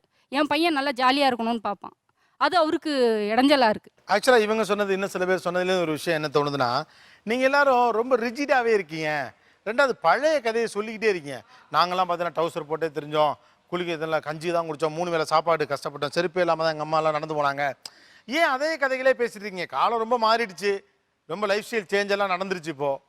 அப்படி நம்ம வருமானம் தகுந்த மாதிரி தான் பண்ண எல்லாமே வந்து சார் பிள்ளைங்கிட்ட பதில் சொல்ல முடியல சார். 5 வயசு பசங்களுக்கு அதோ பாருன்னு ஏமாற்றி சொல்லிடலாம், ஓகே. காக்கா குருவியை காட்டி. என் பையன் என்னையே மொக்கையாக்குறான். இல்லை, உங்களை மொக்கையாக்குறான், அவரை காமெடியன் ஆக்குறாங்கிறது இல்லை பிரச்சனை. அவன் மொக்கையாயிடக்கூடாதுங்கிறது தானே முக்கியம் இல்லையா? இப்படி பொறுப்பு இல்லாமல் நீங்கள் பாட்டுக்கு பண்ணி நீங்கள் நல்ல பேர் எடுக்கிறதுக்காக பார்க்க முடியாதுல்ல. ஒரு ஆண் குடும்பத்தை சுமக்கிறான் இல்லையா? உங்கள் முகத்தில் இருக்க தேஜஸ் உங்கள் கணவர்கள் முகத்தில் இல்லைங்கிறது நீங்கள் முதல்ல புரிஞ்சுக்கணும். அதான் ஏன்னு கேட்குறேன் சார். ஆமாங்க, இருக்க முடியாதுங்க. எப்படி இருக்க முடியும்? நீங்கள் அவர் காலையில் கடைக்கு கஷ்டப்படுறேன் சார். அதாம்மா புரிஞ்சுக்கங்கம்மா. நீங்கள் இப்போ கூட நீங்கள் கவலையப்படாமல் ஒரு திட்டிக்கிட்டு தான் இருக்கீங்க. அவர் அப்போ கூட கொஞ்சம் அமைதியா இருங்கம்மா. அவர் கேட்கறாங்க, நீங்க இப்படி பேசக்கூடாதும்மா. ரியாலிட்டியில ஆண் தன்னுடைய பொருளாதாரம் சார்ந்த சிக்கல்களோட கொஞ்சம் வாழ்ந்துகிட்டே இருக்கிறான் இல்லையா? நீங்களும் அதை உணர்றீங்க, இல்லைன்னு சொல்ல. ஆனா அதுக்காக கொஞ்சம் சிக்கனமாரு அப்படின்னு சொல்றத கூட பெரிய குற்றம் போல நீங்க பார்க்கறது எப்படி சரியா இருக்கும்னு எனக்கு தெரியல. அது நாளைக்கு உங்க பிள்ளைகளையும் பாதிக்கும். இந்த நகரம் என்கிற காரணத்தினாலே இவர்கள் செய்யக்கூடிய பல பழக்க வழக்கங்கள் இங்க இருக்கக்கூடிய ஆண்களுக்கு, கணவன்மார்களுக்கு பிடிக்கல. அதே மாதிரி எங்களுடைய விழுதுகள், எங்களுடைய பண்பாடு அப்படிங்கிற பேர்ல இவங்க வச்சிருக்கக்கூடிய சில ரிஜிடான விஷயங்களை நகரத்தை சேர்ந்த பெண்கள், மனைவிமார்கள் ரசிக்கவில்லை. பேசலாம் ஒரு சிறிய இடைவேளைக்கு பிறகு.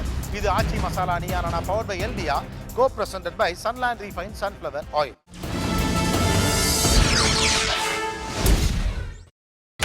நீங்கள் பார்த்துக் கொண்டிருப்பது உங்கள் Vijay. Welcome back to Aachi masala Neeya Naana power by எல்டியா, co presented by Sunland refine sunflower oil. Okay, இவர்களுடைய வேற என்ன பழக்க வழக்கம் உங்களுக்கு நெருடலாக இருக்கிறது? இல்லை, ஜென்ரலாக பார்த்தீங்கன்னா நம்ம கிராமத்தில் சின்ன சின்ன விஷயத்துக்குலாம் உடனே ஹாஸ்பிட்டல் போக மாட்டோம். ஆனால் இவங்க எதுனா லைட்டாக இது வந்தால் கூட உடனே ஹாஸ்பிட்டலுக்கு போயிடணும்னு அது எதிர்பார்ப்பாங்க. அவனும் ஆஸ்பத்திரி போயிடுறாங்க. ஆமாம். ஓகே, வேற எப்போ பார்த்தாலும் ஹோட்டல் போயிடணும். ஹோட்டல் போகணும். வெளியில் போனால் ஹோட்டலில் சாப்பிட்டே ஆகணும். அது என்னைக்காக இருந்தாலும், நேற்றுக்கு போயிருந்தாலும் இன்றைக்கி போனாலும் நாளைக்கு போனாலும் ஹோட்டல் சாப்பாடு கம்பல்சரி. நினச்சதை வாங்கிடணும். ஓகே, அந்த மாதிரி நினச்சப்பெல்லாம் ஹோட்டலுக்கு போகணும்னு சொல்கிறது எவ்வளோ வருத்தமாக இருக்குது. ஏன்னா இன்றைக்கி அங்கே ப்ரைஸும் கூட ஹைஜீனிக் கம்மி. நம்ம வீட்டிலேயே சாப்பிட்டு பழகிட்டோம். இவங்களுக்காக நம்ம மாற்றிக்கவும் முடியல. பட் சாப்பிட்டாலும் நமக்கு அதோட ஆஃப்டர் எஃபெக்ட்ஸும் தெரியுது. பட் இருந்தாலும் வேறு வழியே இல்லாமல் ஹோட்டலில் சாப்பிட்றது தான் மேஜர். அது இல்லாட்டி அவுட் சைட் ஃபுட்ஸ், இந்த பிஸா, பர்கர் இதெல்லாம் சாப்பிட்றலாம் கண்ணுக்கு தெரிஞ்சே நம்ம தப்பு பண்ணுறோன்னே தெரியுது. ஓகே, பக்கத்தில் வேற அவங்களுடைய சிட்டி பழக்க வழக்கத்தில் எது சுத்தமாக பிடிக்கல? என்னை தேடி யாராவது வர்றாங்கன்னு வச்சுக்கோங்க சார், அவங்களுக்கு காஃபி, டீ கொடுக்கணும். நான் சொல்லாமலே கொடுக்கணும். ஒரு ஸ்நாக்ஸ் கொடுக்கணும். அது செய்ய மாட்டாங்க. அதுக்கு ஒரு இரிட்டேஷன் இருக்கும் சார். சொந்த பந்தத்தை எல்லாம் அனுசரித்து போனோம், பெரியவங்களுக்கு மரியாதை கொடுக்கணும். அந்த விட்டு கொடுக்கு. இப்போ ஊருக்குள்ள கிராமத்து பொண்ணு நம்ம கல்யாணம் பண்ணோம்னாக்கா வச்சுங்க, ஒரு பெரிய 1000 கஷ்டம் இருந்தாலும் அதை வந்து வெளி காமிச்சிக்க மாட்டாங்க. ஒரு பணம் தம்பி, ஒரு கூட்டு குடும்பம் இருக்கும், 1000 கஷ்டம் இருக்கும், சொத்து பிரச்சனை இருக்கும், பணம் பிரச்சனைகள்லாம் இருக்கும். ஆனால் அதெல்லாம் வெளி காமிச்சிக்காம நம்ம குடும்பம் எதுவாக இருந்தாலும் நம்ம ஒற்றுமை வெளியே விட்டு கொடுத்துடக்கூடாதுன்றதுக்கு அந்த ஒரு இது இருப்பாங்க. இவங்க இடத்த எடுப்பில் இந்த பிரச்சனையா, நீ தனி கொடுத்துன்னு போயிடு, படிச்சிருக்க வேலை மக்க மனுஷரோட ஓட்ட மாட்டாங்க. நான் உங்கள்கிட்ட ஒரு கேள்வி கேட்குறேன், இருக்க எல்லாட்டையுமே. உங்க கிராமத்து சொந்தக்காரங்க ஊர்ல இருந்து வந்தா இவங்களுடைய ரியாக்ஷன் என்ன? அவங்க சுதந்திரமே பறிபோன மாதிரி இருப்பாங்க. சுதந்திரமே பறிபோன மாதிரி இருப்பாங்க அப்படின்னா அது அவ்வளோ மதிக்க மாட்டாங்க சார். அவ்வளோதான். மதிக்க மாட்டாங்க. ஓகே, பின்னாடி சொந்தக்காரங்க ஃப்ரெண்ட்ஸ் வந்தாங்கன்னா அவங்க நல்லா கவனிக்கணுன்றது, இவங்க எப்படி கவனிக்கிறாங்க அதை வச்சு அவங்க தங்குவாங்க. ஆனால் இவங்களோட கவனிப்பை பார்த்துட்டு உடனே கிளம்புற மாதிரி இருக்குமான்றது. ஓகே, அந்த வார்த்தையே சரிதான். அதை உடனே கிளம்பிடணும் அப்படிங்கிற மாதிரி தான் இருக்கும் அவங்க நடவடிக்கை. வெஸ்டர்ன் டாய்லெட்டு இவங்க அவங்க நம்ம கெஸ்ட் யாரும் வந்திருந்தாங்கன்னா வந்துட்டு உடனே இவங்க உள்ளே போயிட்டு வருவாங்க. அப்போவே தெரிஞ்சுக்கலாம் கிளம்ப வேண்டியதான் சீக்கிரம். இவங்க செக் பண்ணுறது அதை வச்சே கண்டுபிடிச்சிப்பாங்க. நமக்கு அவங்களுடைய அந்த கல்ச்சர் நமக்கு செட் ஆகலை, அவங்க போயிட்டு வந்திருப்பாங்க, அடுத்த செகண்ட் இவங்க போயிட்டு வருவாங்க. தண்ணி ஓட்டுற மாதிரி அதை ஃப்ளஷ் பண்ணிட்டு வருவாங்க. அதை ஒழுங்காக ஃப்ளஷ் பண்ணாங்களாங்கிற மாதிரி. அப்போ அதிலே தெரிஞ்சுப்பான், நம்ம போனது கலப்புறதுக்கு ஐடியா பண்ணிட்டாங்க இன்டெரக்டாக. ஓகே, ரொம்ப பவர்ஃபுல்லானதுங்க இது. வேற அதாவது கெஸ்ட்டு யாராவது வந்தால் ரியாக்ஷனே எதுவும் இருக்காது. அப்படியே சைலண்டாக உட்காந்துருப்பாங்க. ஏதோ வந்துட்டு ரொம்ப தெரிஞ்சவங்க டெய்லி வந்துட்டு போகிறவங்க வர மாதிரி போயிட்டு அவங்களுக்காக காப்பி போடலாம், இல்லை சமைக்கலாம், அதெல்லாம் கிடையாது. எங்க வராங்கல்ல, வரட்டும் விடுங்க, வரட்டும் பார்த்துக்கலாம், அந்த மைண்ட் செட்டோடு தான் இருப்பாங்க. ஓகே, இவங்க சேரீ எடுக்கணும்னா கடைக்கு போனால் 100கணக்கான சேரீ குமிச்சு போட்டு ஏதாவது ஒன்று செலக்ட் பண்ணுவாங்க, செக்ஷனாக போவாங்க.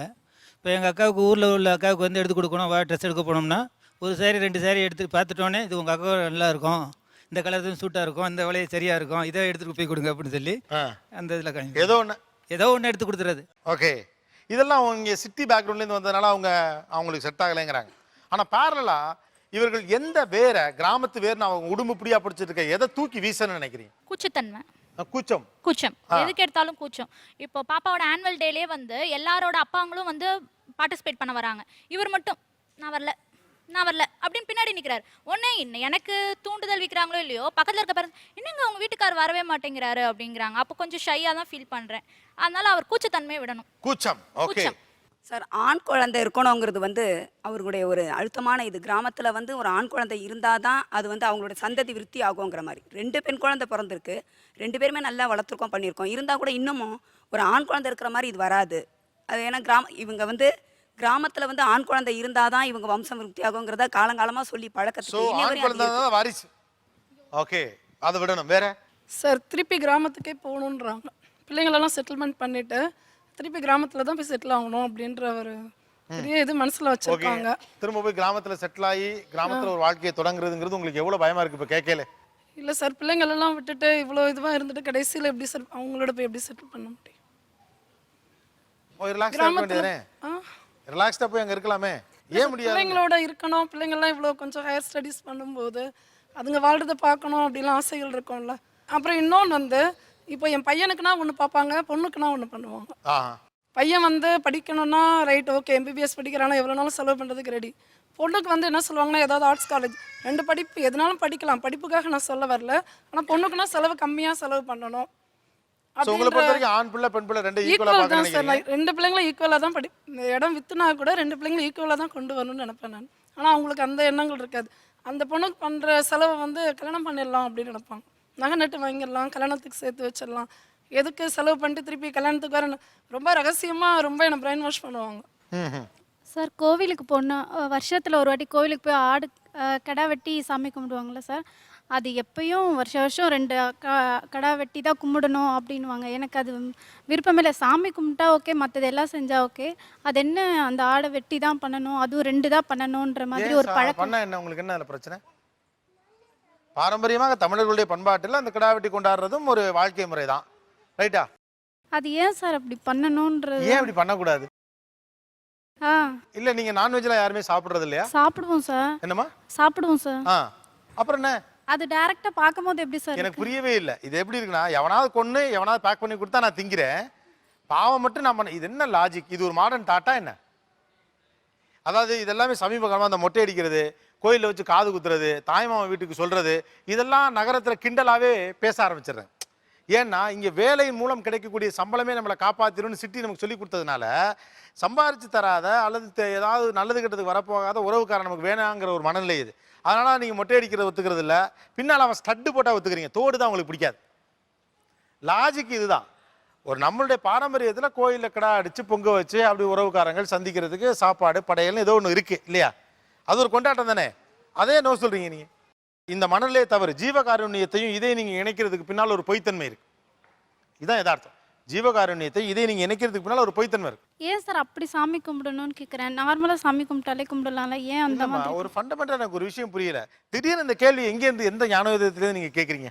அம்மனுக்கு ஆடு பிடிக்கினா வெட்டிட்டு போகிறோமே, கொடையை கொண்டாடுங்க, கோயில் திருவிழாக்கு போங்க, முளைப்பாரி எடுங்க. What's wrong with you people? பன்னாட்டு நிறுவனங்கள் நடத்தக்கூடிய பெரிய கடையில் போய் உட்காந்து சாப்பிட்றப்போன்னு தோணல தானே? அது மாதிரி தான் இதுவும். இது வந்து ஒரு சிட்டியுடைய பொய் மனநிலையுமா? ஆக்சுவலாக நீங்கள் இதை என்ஜாய் பண்ணணும். ஹானஸ்ட்லி ஸ்பீக்கிங், நீங்கள் கிராமத்தில் போய் அந்த ஹாப்பினஸை போய் பாருங்கள். உங்களுக்கு கோடி ரூபா கொடுத்தாலும் அது கிடைக்காது. கிராம வாழ்க்கை, மனிதர்களுடைய யதார்த்தம், கிராம கொடை, இது எல்லாத்தையும் நீ என்ன ஆதரிக்குது? ஏன்னா அதான் தமிழர்களுடைய வாழ்க்கை முறையே. இதுல என்ன நீங்கள் புதிதாக திடீர்னு ஒரு திருப்பம் காட்ட பார்க்குறீங்க? அதுவாக மாற்றம் ஏற்படுறது தப்பு இல்லை. ஆனால் நீங்கள் வந்து அதை ஜீவகாருண்யத்தோடு தொடர்படுத்த முயற்சிக்கிறதுக்கு பின்னால் நான் வேற மாதிரி வித்தியாசமாக காட்டணும்னு முயற்சி பண்ணுற மாதிரி இருக்கு. அது என்னன்னா சட்டப்படாமல் ஒருத்தர் அருவாலை வச்சு விட்டால கொஞ்சம் சங்கடமாக இருக்கு. உள்ள கிச்சன் பக்கம் வச்சு க்ளீன் பண்ணி கொடுத்தாங்கன்னா உங்களுக்கு ஓகே, அவ்வளோதான் வித்தியாசம். போதா சேம்மா. எங்களுக்கு ஒரு பாப்பா இருக்கா, ஆனால் நான் வந்து இதுவே போதும், இதுவே நம்ம நல்லா இது பண்ணலாம், அவளை ஷைன் பண்ண வைக்கலாம், நல்லா அவளோட ஃபியூச்சர் அப்படின்னா, இல்லை எங்கள் ஊர்லலாம் பற்றியா எப்படி எங்கள் அம்மாலாம் வந்து நானே எங்கள் அண்ணன் எல்லாரும் இருக்கோம், அந்த மாதிரி நம்மளும் இது பண்ணிக்கணும். குறைஞ்சது 2 பிள்ளை பெற்றுக்கணும்னு, அதாவது கூட மாட இன்னொருத்தர் இருக்கணும். பட் இந்த ஒரு குழந்தையே போதுங்கிற கான்செப்ட் உங்களுக்கு எப்படி வருது? எனக்கு நான் பழகிற ஸ்கூலில் எல்லாரோடையும் பழகிறேன் சார், எல்லாரும் அந்த மாதிரி இருக்க போகும்போது எங்கள் வீட்லேயும் நாங்களும் 2 பொண்ணு இருக்கோம். ஆனால் வந்து எனக்கு வந்து ஒரு பொண்ணை வச்சு அதை நல்லா பண்ணணும் அப்படின்னு ஒரு ஆசை. சார் இல்ல உங்களுக்கு ஏன் ஒரு குழந்தை போதுன்னு நினைக்கிறீங்க? இப்ப கூட மாட துணைக்கு இன்னொரு புள்ள வேணும் அப்படின்னு சொல்றது ஓகே தான், பரவாயில்ல, எல்லா இடத்துலயும் இப்போ எங்க சொல்றது. வீட்ல நாங்க 2 பொண்ணு சார். இப்போ எங்களுக்கு லவ் மேரேஜ் நடந்துச்சு. எங்க அப்பா வந்து பாத்தீங்கன்னா அவளோட ஃபியூச்சர் பாதிக்கப்படும். இதெல்லாம் ரொம்ப ஹைபோதெட்டிக்கல்மா. நாளைக்கு இல்ல சார் என்ன எனக்கு அவளுக்காக ஒரு விஷயம், நீங்க லவ் மேரேஜ் பண்ணாம இருந்தா இதெல்லாம் பின்னால் நடக்க போற பிரச்சனை, நமக்கு நடக்குமா நடக்காதான்னு தெரியாது. நீங்க வந்து உங்களுக்கு லவ் மேரேஜ் நடந்தனால உங்க தங்கச்சிக்கு மாப்பிள்ளை கிடைக்காது, உங்க அப்பா சொன்னதுனால 2 பிள்ளையா எல்லாம் ஒரு பிள்ளையா இருந்தா ஈஸியா இருந்திருக்குமே. இல்ல சார், அவர் என்ன பத்தி மட்டும் யோசிச்சிருந்திருப்பார்ல, நான் மட்டும் இருந்திருந்தா அவளும் அப்படிலாம் கிடையாது. இருக்கறனால. நீங்க ஒத்த பிள்ளையா இருந்தாலும் உங்க அப்பா லவ் வேணாம்னா வேணாம்னு தான் சொல்லிப்பாரு. எங்க ஒரு எஸ் ரெண்டாவது புள்ள பார்த்தா பாத்துக்கிறதுக்கு ஆள் இல்லைன்றதுனால வேணான்றாங்க. இதான் reason. கஷ்டம், அதான் மேட்ரு. பின்னால் கொடுங்க. யாரும் ஆள் இல்ல. இதாங்க சிட்டி மனசு, அதான் ரியாலிட்டி. நான் சொல்லக்கூடாதுன்னு தான் சார் இப்படி போனேன். உங்க பொண்ணுக்கு ஒரு தம்பியோ தங்கச்சியோ இருந்தா கண்டிப்பாக. எப்படி இருக்கும் அந்த வாழ்க்கை? சந்தோஷமா இருக்கு சார். எனக்கு சந்தோஷமா இருக்கு சார். ஒரு தம்பியோ தங்கச்சியோ உங்க பிள்ளைக்கு இருந்தா எப்படி இருக்கும்? பாத்துக்க ஆளு இருந்தா நானும் ரெடி சார். இல்ல யாருமே இல்ல சார். ஆனா நீங்க சரியான சிட்டி ரெப்ரசன்டேட்டிவ், அவ்வளவு மட்டும் தான் என்னால சொல்ல முடியும். உங்களை குறையெல்லாம் நான் சொல்ல இல்ல சார், என்னோட இல்லம்மா, சிச்சுவேஷன் யதார்த்தம் அதுதான்மா, யதார்த்தம் அதுதான். நீங்க சரியான சிட்டி டெலிவரி ரெப்ரசன்டேட்டிவ். அப்போ நானும் ரொம்ப கஷ்டப்பட்டேன் சார். I completely understand. ஏன்னா இன்னைக்கு ஒரு இது சிட்டியோட இஷ்யூ. ஒரு குழந்தைய பெத்து வளர்த்து பாத்துக்கிறது பெரிய பிரச்சனை தான். அவர் அதை உணர்ச்சி பூர்வமா பேசினாலும் கூட, ஆனா அதை பழைய மனசு நீங்க சொல்லாதீங்க. அது அவர் கண்ணில் கண்ணீர் வந்துருச்சுங்க, அவர் அழவே நான் நிறுத்திட்டேன் நான். அதை பழைய மனசு கிராமத்து மனசுலாம் நீங்க சொல்லாதீங்க. கூட மாட ஒருத்தர் இருக்கணுங்கிறதுலாம் வாழ்க்கை தான். ஆனா சிட்டி சிக்கலும் இருக்கு. ஒரு குழந்தை இன்னைக்கு பெற்று வளர்க்குறதுங்கிறது அவ்வளவு ஈஸியான விஷயம் கிடையாது. அதை அனுபவிக்கிறவங்களுக்கு தான் அந்த கஷ்டம் தெரியும். இவர் சிட்டி ரெப்ரசன்டேட்டிவ், அவர் அந்த ஹியூமன் டச்சோட ஒரு கிராமத்து மனுஷரா இருக்கார். தப்பு இல்லை, நோபடி இஸ் ராங் ஹியர். ஒரு சிறிய இடைவேளைக்கு பிறகு தொடர்ந்து பேசுவோம். கிராமத்து கணவர்கள், நகரத்து மனைவிகள். மசாலா நியானா பவர் பை எல்டியா, co-presented by Sunland Refined Sunflower Oil.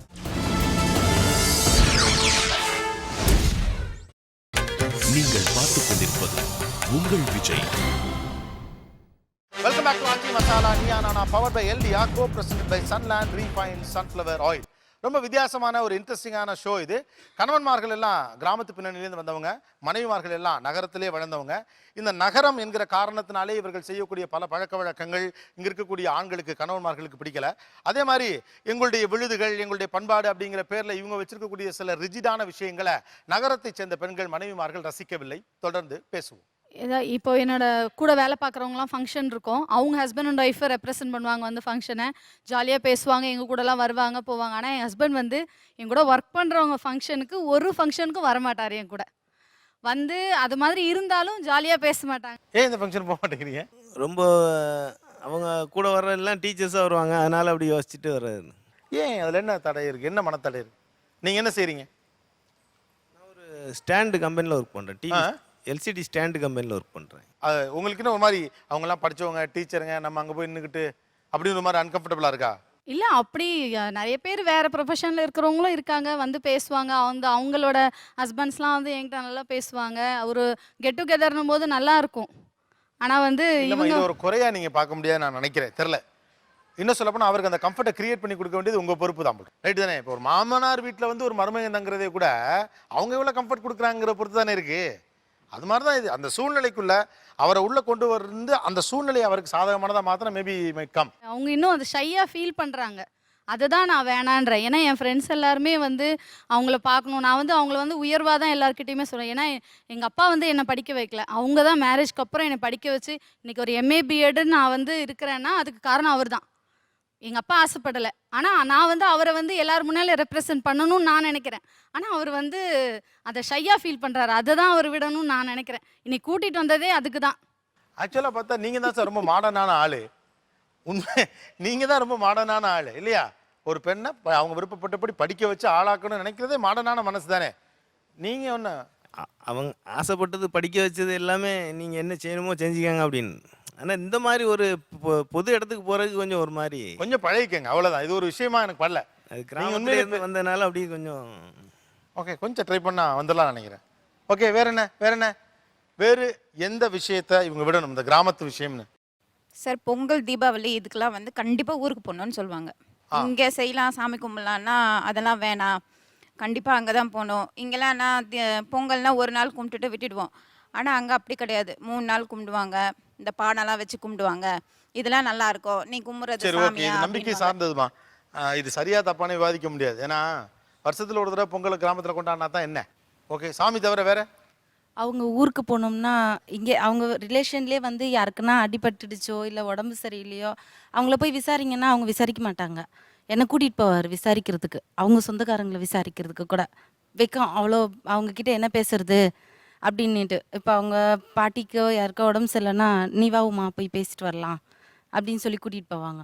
அவங்க ஊர்லேயே வந்து அவங்க அம்மா அப்பா கிட்ட கூட பேசினாங்கன்னா ஆக்சுவலா இது கூச்சம் கிடையாதுமா. கிராமத்துல ஒரு தன்னுடைய மனைவியோட போய் அப்படி பார்த்தா அப்போ வந்து யார்கிட்டயுமே பேசுவாங்க. அவங்க வேலை செய்கிற இடத்துல நல்லா பேசுவாங்க. அவரா அப்படியே பேசுறாரு ஃபண்டமெண்டலா ஒரு விஷயம் புரிஞ்சுங்கம்மா. இது எனக்கு உங்க கணவர் கூச்ச சுபாவம் உள்ளவரான்னு தெரியல. கிராமத்தை பொறுத்த வரைக்கும் வீட்டு அம்மா வந்து விசாரிச்சா தான் குடும்பம் வந்து விசாரிச்சதா அர்த்தம். வீட்டுலயும் அப்படிதான். 1000 தான் வீட்டில் ஆம்பளை இருந்தாலும் வீட்டில் இருக்கக்கூடிய குடும்ப தலைவி வந்து வாங்கன்னு சொன்னா தான் வாங்கன்னு சொன்னதா அர்த்தம். லாஜிக் தான். அதான் நீங்க கூப்பிட்டுட்டீங்களே அப்படின்னா வாட்ச்மேன் கூப்பிட்டாலே அது இல்லை. கிராமத்தில் குடும்பமாக தான் போய் விசாரிப்பாங்க. அதான் முறை. அந்த அவங்க காலில் விழுக்க சொன்னாங்க பாருங்க எங்கேயோ, அது மாதிரி வீடு வீடாக போய் குடும்பமாக தான் முடியாது. அது மாதிரியான ஒரு விஷயம் தான். பட் அவர் ரொம்ப கூச்சப்படுறாருங்கிறீங்க. பேச மாட்டாங்க. எல்லா இடத்துலையுமே கூச்சமா? இல்லை சார், எல்லா இடத்துலையும் கூச்சலாம் அப்படிலாம் ஒன்றும் இல்லை. ஆக்சுவலாக ஒரு இடத்துல போய் கூப்பிட்டு நம்ம போய் தனியாக விசாரிச்சோம்னா அவங்க கேட்பாங்க, நீ மட்டும் வந்திருக்கேன் உங்கள் ஒய்ஃப் வரலையா? கேட்பாங்க. கல்யாணம் ஆகாமல் தனியாக இருந்தேன்னா போய் கேட்கலாம். நான் போய் தனியாக இருக்கேன், என்ன நல்லா இருக்கேன் பெரியப்பா, நல்லா செத்து அப்படி கேட்கலாம். ஒரு மேரேஜ் ஆனதுக்கப்புறம் நம்ம தனியாக போனோம்னாக்கா ஒய்ஃப் வரலையா கூட, அதான் எங்க பொண்டாட்டி தானே கேட்பாங்க. இல்ல அது கேட்கறது பரவாயில்ல. அவர் வந்து அவங்க அம்மா அப்பா கிட்டே வந்து பேசணும்னா கூட பேச மாட்டாங்க. அவங்க அம்மா எங்க அவர் கூச்ச சுபாவமா இருந்தல பட்டு பட்டு தான் பேசுறாரு. இல்ல சார், அவர் இப்ப பேசுறது எனக்கு அதிசயம். உங்களுக்கு ஆச்சரியமா தான் இருக்கா? அவங்க வீட்டுக்கு கல்யாணம் பண்ணி போனவே வந்து எல்லாருமே கேட்டாங்க, உங்க வீட்டுக்காரர் உங்ககிட்ட நல்லா பேசினாரா? அந்த ஃபர்ஸ்ட் கேள்விதான். அவங்க வீட்டு ஆளுங்களே பேச மாட்டாங்க அவங்க யார்கிட்டயுமே. எங்க வீட்டு ஆளுங்க யார் வீட்டு ஆளு இருந்தாலும் சரி, யாரோ தெரிஞ்சவங்க யாரோ ஒருத்தவங்க வராங்க மாதிரி உமா அவனை கூப்பிடுறாங்க. மேபி அதோட பர்சனல் கேரக்டரா இருக்கலாமா? கிராமத்துல இருக்கிறதுனால பேச மாட்டேங்கிறாருன்னு நீங்க சொல்றது எப்படின்னு தெரியல. அந்த நகர வாழ்க்கைக்குள்ள வரமாட்டேன்னு சொல்றது வேணா கிராம பிரச்சனையா இருக்கலாம் சார். தாய் மாமன் உறவு முறை, அதாவது பார்த்தீங்கன்னா இப்போ எனக்கு 2 தம்பிங்க இருக்காங்க. அவங்களும் சிட்டியில் வளர்ந்தவங்க தான். ஆனால் வந்து இந்த தாய் மாமன் உறவு முறையெல்லாம் எப்படி செய்யணுங்கிறது அவங்களுக்கு தெரியாது. இவர் வந்து அதை டைரெக்டாகவும் கேட்க மாட்டார். ஆனால் தாய் மாமனும் என் பிள்ளைங்களுக்கு என்ன செஞ்சுருக்கான், ஏது செஞ்சுருக்கான்னு சொல்லிட்டு நம்மளை குத்துறது பின்னாடி, எதுக்கு இவெல்லாம் தாய் மாமனாக இருக்கான் அப்படின்னு சொல்லிட்டு. அந்த தாய் மாமன் உறவு முறைங்கிறது வந்து 2 பேருமே ஒத்து வந்து செஞ்சால் ஓகே. அவங்க செய்யாதவங்களை போய் நம்ம செய்யின்னு சொல்லி கேட்க முடியாது. ஆனால் அது வந்து இவர் என்ன பண்ணுவார்னா தாய் மாமன்ன்றது ஒரு பெரிய உறவு முறை மாதிரி பேசுவாங்க. அது வந்து இது பண்ணணும்னு நினைக்கிறேன் சார். அதே மாதிரி இன்னொன்று இருக்கு, தாய்மாமன் உறவு முறை அதெல்லாம் சிட்டியில் தெரியலங்கிறீங்க. ஏன் அதெல்லாம் கற்றுக்கல? தாய்மாமா உறவு அப்படிங்கிறது ஒரு முக்கியமான உறவு தான் இல்லை? ஒரு முறைன்னு ஒன்று இருக்குல்ல. இப்போ இவங்களுக்கு வந்து என்னன்னாக்கா, என் மடியில் வச்சு மொட்டை போட்டு காது குத்துனா தான் அந்த குழந்தைக்கு காது குத்துன மாதிரி இருக்குமான்னு என் தம்பி விதண்டாவாதம் பேசுகிறான். இவங்க வந்து என்ன சொல்கிறாங்கன்னா, செலவுக்காக பார்த்துருவோம் தம்பி அப்படி சொல்கிறாங்க. கரெக்ட் தான் அப்படிங்கிறாங்க. கரெக்டாக தாம்மா சொல்கிறாரு அவரு. அது என் மடியில் குத்துனா தான் காது குத்துமான்னு கேட்குறதெல்லாம் வந்து அதெல்லாம் கிடையாதுமா. அதெல்லாம் ஒரு முறை தான். வாழ்க்கையில் சில சுவாரஸ்யங்கள் இருந்தானே ஆகணும். நீங்கள் எல்லாருமே என்னன்னா இந்த சிட்டிக்குள்ளே வந்துட்டதுனால கிராமத்துக்காரன் பண்ணுற எல்லாமே பழசுன்னு எப்படி முடிவுக்கு வரீங்கன்னு தெரியல எனக்கு. இல்லைங்க சார், எனக்கு ஒரு அக்கா இருக்காங்க. அவங்க வீட்டுக்காரர் வந்து சிட்டியை சேர்ந்தவர். அவர் வந்து இதெல்லாம் வேண்டாம், அதெல்லாம் என்ன இருக்குன்னு சொல்லி அவர் ஜெனரஸாக பேசிட்டு நல்ல பேர் ஜெனரஸ் இல்லை. அதுதான் நான் சொல்ல வரேன், புரிஞ்சுக்கோங்க. அது அடையாளத்தை அழிப்பது. இது எப்படி நகரத்துக்கு நீங்கள் வந்துட்டதுனாலேயே முழுக்க முழுக்க எல்லாமும் தவறுன்னு முடிவுக்கு வரீங்கன்னு கேட்குறேன். தாய்மாம உறவு ரைட்டு, பிடிக்குது பிடிக்கல அதெல்லாம் இருக்கலாம். ஆனால் ஏன் காதில் குத்த வச்சாதான் அப்படி பார்த்தா இந்த உலகத்தில் ஒன்றுமே கிடையாது. பிள்ளைய நம்ம எடுத்து வளர்த்தா தானா? நீங்கள் நல்ல ஒரு சின்ன ஸ்கூலில் கொண்டே போட்டு விட்டீங்கன்னு வச்சுக்கோங்களேன், போர்டிங் ஸ்கூலில் உங்கள் பிள்ளை 60 இப்போ திருக்குறள் சொல்லும், 50 குறள் 60 திருக்குறள் கூட சொல்லலாம். ரைட்டா? உங்கள் அண்ணன் வந்து கல்யாணம் பண்ணுறப்ப பொண்ணு வீட்டில் வந்து பைக்கு கேட்குறது, புல்லட்டு காக்கிறது அல்லது சீர்வு அதெல்லாம் வாங்கிக்காம தான் இருந்தாரா? அவங்களா கொடுத்தாங்க வாங்கி. அப்புறம் அது மட்டும் உங்களுக்கு அதெல்லாம் பழசா தெரியலையா? பொண்ணு வீட்டில் வரதட்சணை வாங்குறது, பைக் வாங்குறதெல்லாம் பழசா தெரியல. ஆனால் தாய் மாமன் மடியில் உட்கார வச்சு குத்தணும்னு அரக்கு சட்டை போட்டுட்டு யாராவது சொன்னால் அது மட்டும் தப்பாக தெரியுதா? என்ன எனக்கு அதை ஜெனரசிட்டின்னு வேற சொல்றீங்கல்ல. இன்னொருத்தர் கேட்காமல் இருக்கிறாங்கிறது ஜெனராசிட்டின்னு விஷயம். அது இல்லை. நீங்கள் வேணா இப்படி சொல்லலாம், அவனுக்கு இப்போ வசதி பத்தலை, கொஞ்ச நாள் கழிச்சு காது குத்தலான்னு அவர் சொன்னார்னு வச்சுங்களேன், அதை அவர் கேட்டுக்க வாய்ப்பு இருக்கு. பிகாஸ் அது ரைட்ஸ்ன்னு அவர் நினைக்கிறார். நீங்கள் வந்து செலக்டிவ் முற்போக்கா இருக்கீங்க. எப்படின்னா எதெல்லாம் எனக்கு சௌகரியமா இல்லையோ அதெல்லாம் பழசுன்றேன். வரதட்சணை வாங்குறீங்க, அது நிறுத்தலை, யாரும் வாங்கித்தான் இருக்கீங்க. ஒன்று சிந்தனையில் மாற்றம் இருக்கணும். அதான் மாடர்னிட்டி இல்லையா?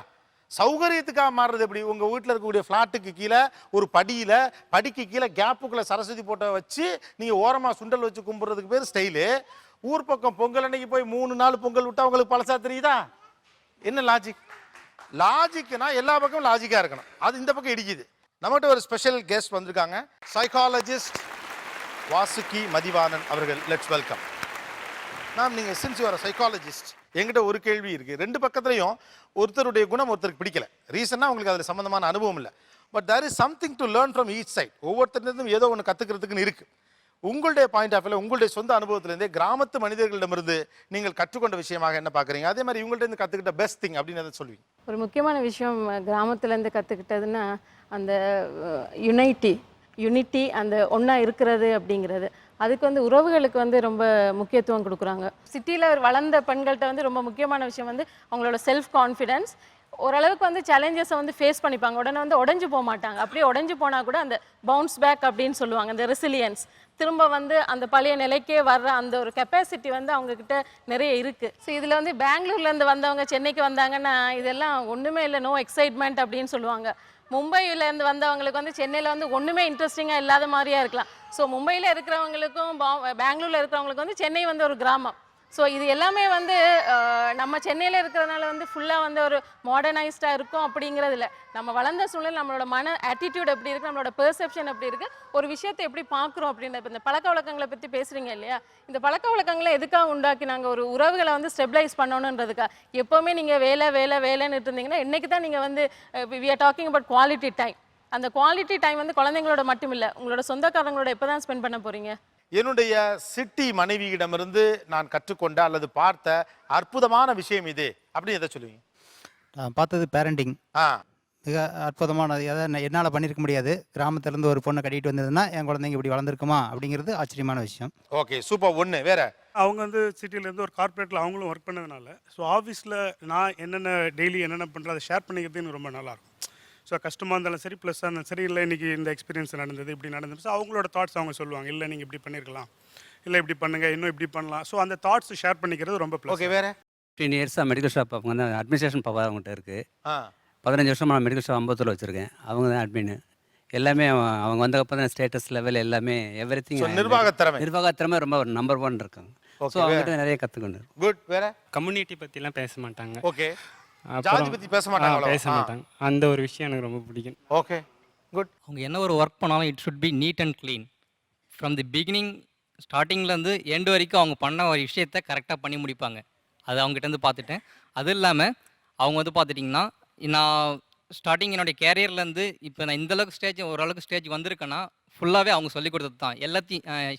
எல்லாத்தையுமே என் கூட வந்து ஷேர் பண்ணிப்பாங்க. நான் ஷேர் பண்ண நினைப்பாங்க. எல்லா விஷயத்தையும் எனக்கு சொல்லிக் கொடுப்பாங்க. ஓகே. மற்றவங்களோட இன்ட்ராக்ட் பண்ணுவாங்க கொஞ்சம் ஈஸியாக. இப்போ ஒரு கம்யூனிகேஷன் தெரியாதவங்க கிட்ட நம்ம இப்போ ஒரு ஃபோன் கால்ஸே வருதுன்னா கூட அவங்களோட எடுத்து பேசி அவங்க யார் என்னன்னு சொல்ல முடியாது. பட் இந்த மாதிரி சிட்டி பேக்ரவுண்ட்லேருந்து வரவங்க ஈஸியாக இப்போ நம்ம டைப் பண்ணியிருப்போம், மொபைலில் கால்ஸ் வரும், அவர் இப்போ என்ன பண்ணிட்டு இருக்காரு, ஜஸ்ட் ஒரு 5 மினிட்ஸ் பேக் நான் உங்களை கால் பண்ண சொல்கிறேன். ஸோ அந்த மாதிரி இன்ட்ராக்ஷன் நமக்கு அங்கே ஒரு டிஸ்டர்ப் ஆகாது. ஸோ அவங்க நமக்கு ஏதோ அர்ஜென்ட் கால்ஸ் வந்தால் கூட ஈஸியாக நமக்கு கேப்சர் பண்ணி சொல்லிடுவோம். அந்த மாதிரி இன்ட்ராக்ஷன். இப்போ இவங்க சிட்டிலேருந்து வந்ததுனால இப்போ ஒரு குழந்தைக்கு ஃபீஸ் கட்டணும், டொனேஷனாக கொடுக்குறேன்னு வச்சுங்க, அதை புரிஞ்சுக்குவாங்க. குழந்தையோட எஜுகேஷனுக்கு உதவி பண்ணுறாரு சொசைட்டிக்கு அப்படின்னு. வில்லேஜில் இருக்கிறவங்க கொஞ்சம் கஷ்டமாக இருக்கும், இன்னும் இவர் வீணாக பணத்தை கொடுத்துட்றாரு அப்படின்னு. அந்த தடங்கள்லாம் இல்லை இவங்களை கட்டினதுனால. ஏன் பெண்களுக்கு நியாயமான சுதந்திரத்தை கொடுப்பதில் சில கணவன்மார்கள், கிராமத்திலிருந்து வரக்கூடிய சிலர் தடையாக இருக்கிறார்கள்? அதன் பின்னணியில் இருக்கக்கூடிய மனப்போக்கு என்ன? பேசலாம். ஒரு சிறிய இடைவெளிக்கு ராஜி மசாலா நீயா நானா பவர் பை எல்டியா, co presented by Sunland refined sunflower oil.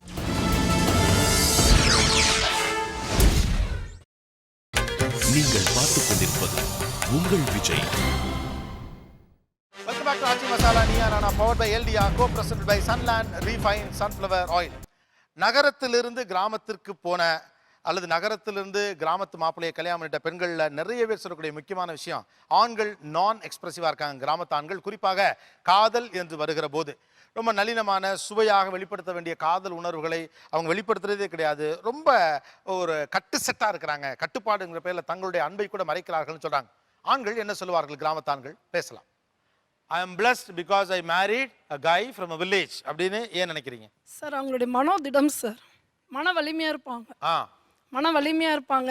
அப்புறம் வந்து உடம்பு நல்லா இருக்கும் சார். ஏன்னா நான் கல்யாணம் 25 வருஷம் ஆகுது. சில்வர் ஜூப்ளி கூட செலிப்ரேஷன் பண்ணிட்டோம்.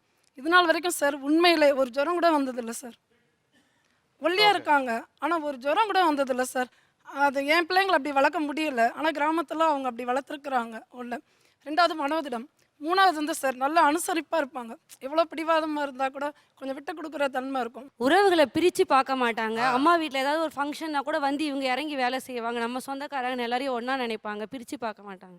அவர் மட்டும் இல்லாமல் அவரோட குடும்பத்தை சார்ந்த அனைவரும் ஏதாவது எனக்கு ஒரு சின்ன உடம்பு சரியில்லைன்னா கூட உடனே பதறி போய் ஓடி வருவாங்க, இல்லை ஃபோன் பண்ணுவாங்க. அந்த அன்பு எனக்கு ரொம்ப பிடிச்சிருந்தது. இப்போ எங்கள் வீட்டில் கூட லேட்டாக தான் வருவாங்க, அவங்க வீட்டில் இருந்து தான் ஃபஸ்ட்டு எனக்காக ஓடி வருவாங்க. அந்த விஷயம் எனக்கு ரொம்ப பிடிக்கும். ஐம் பிளெஸ்ட் பிகாஸ் அவங்க வீட்டில் எல்லோரும் ரொம்ப பாசமாக இருப்பாங்க. எங்கள் வீட்டில் யாரும் ஆத்தாலாம் கூப்பிட மாட்டாங்க. நானே இப்போ என் பொண்ணை வந்து ஆத்தான்னு சம்டைம்ஸ் கூப்பிடுவேன். அதை ரொம்ப இன்ஃப்ளூயன்ஸ் ஆகிடுச்சு அந்த வேர்ட்ஸ்.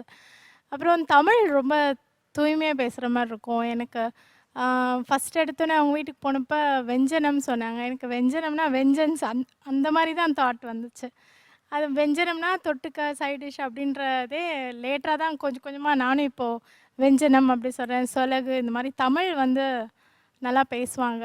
அந்த எல்லாத்துலேயும் ஒரு உண்மை இருக்கிற மாதிரி ஒரு ஃபீல், அந்த ஒரு டச், அந்த டச் இருக்குது. இன்டெகிரிட்டி, செல்ஃப் அதெல்லாம் இருக்குது. ஸோ அந்த பாசம் இதெல்லாம் வந்து ஒரு லைஃப் இருக்க மாதிரி இருக்குது. அதனால there is a life in that. good. ஃபண்டமெண்டலாக கடைசியில் அங்கே தான் போய் முடியும் வாழ்க்கையில் அந்த வாழுதல்னு ஒன்று இருக்கா அப்படிங்கிறதா. உண்மையாக சொல்ல போனால் இதுதாங்க பெஸ்ட் ஆஃப் த காம்பினேஷன். 2 சைடுமே நீங்கள் கிராமத்தில் இருக்கீங்கன்னா உங்கள் வாழ்க்கை ஒரு மட்டத்திலே இருக்கும். 2 சைடில் இருக்கக்கூடிய அட்வான்டேஜஸை கற்றுக்கிறதுக்கும் ஒருத்தர் சரியாக புரிஞ்சுக்கிறதுக்குமான எக்ஸலன்ட் ஸ்பேஸுங்கிறது இந்த வாழ்க்கை முறையில் தான் இருக்குது.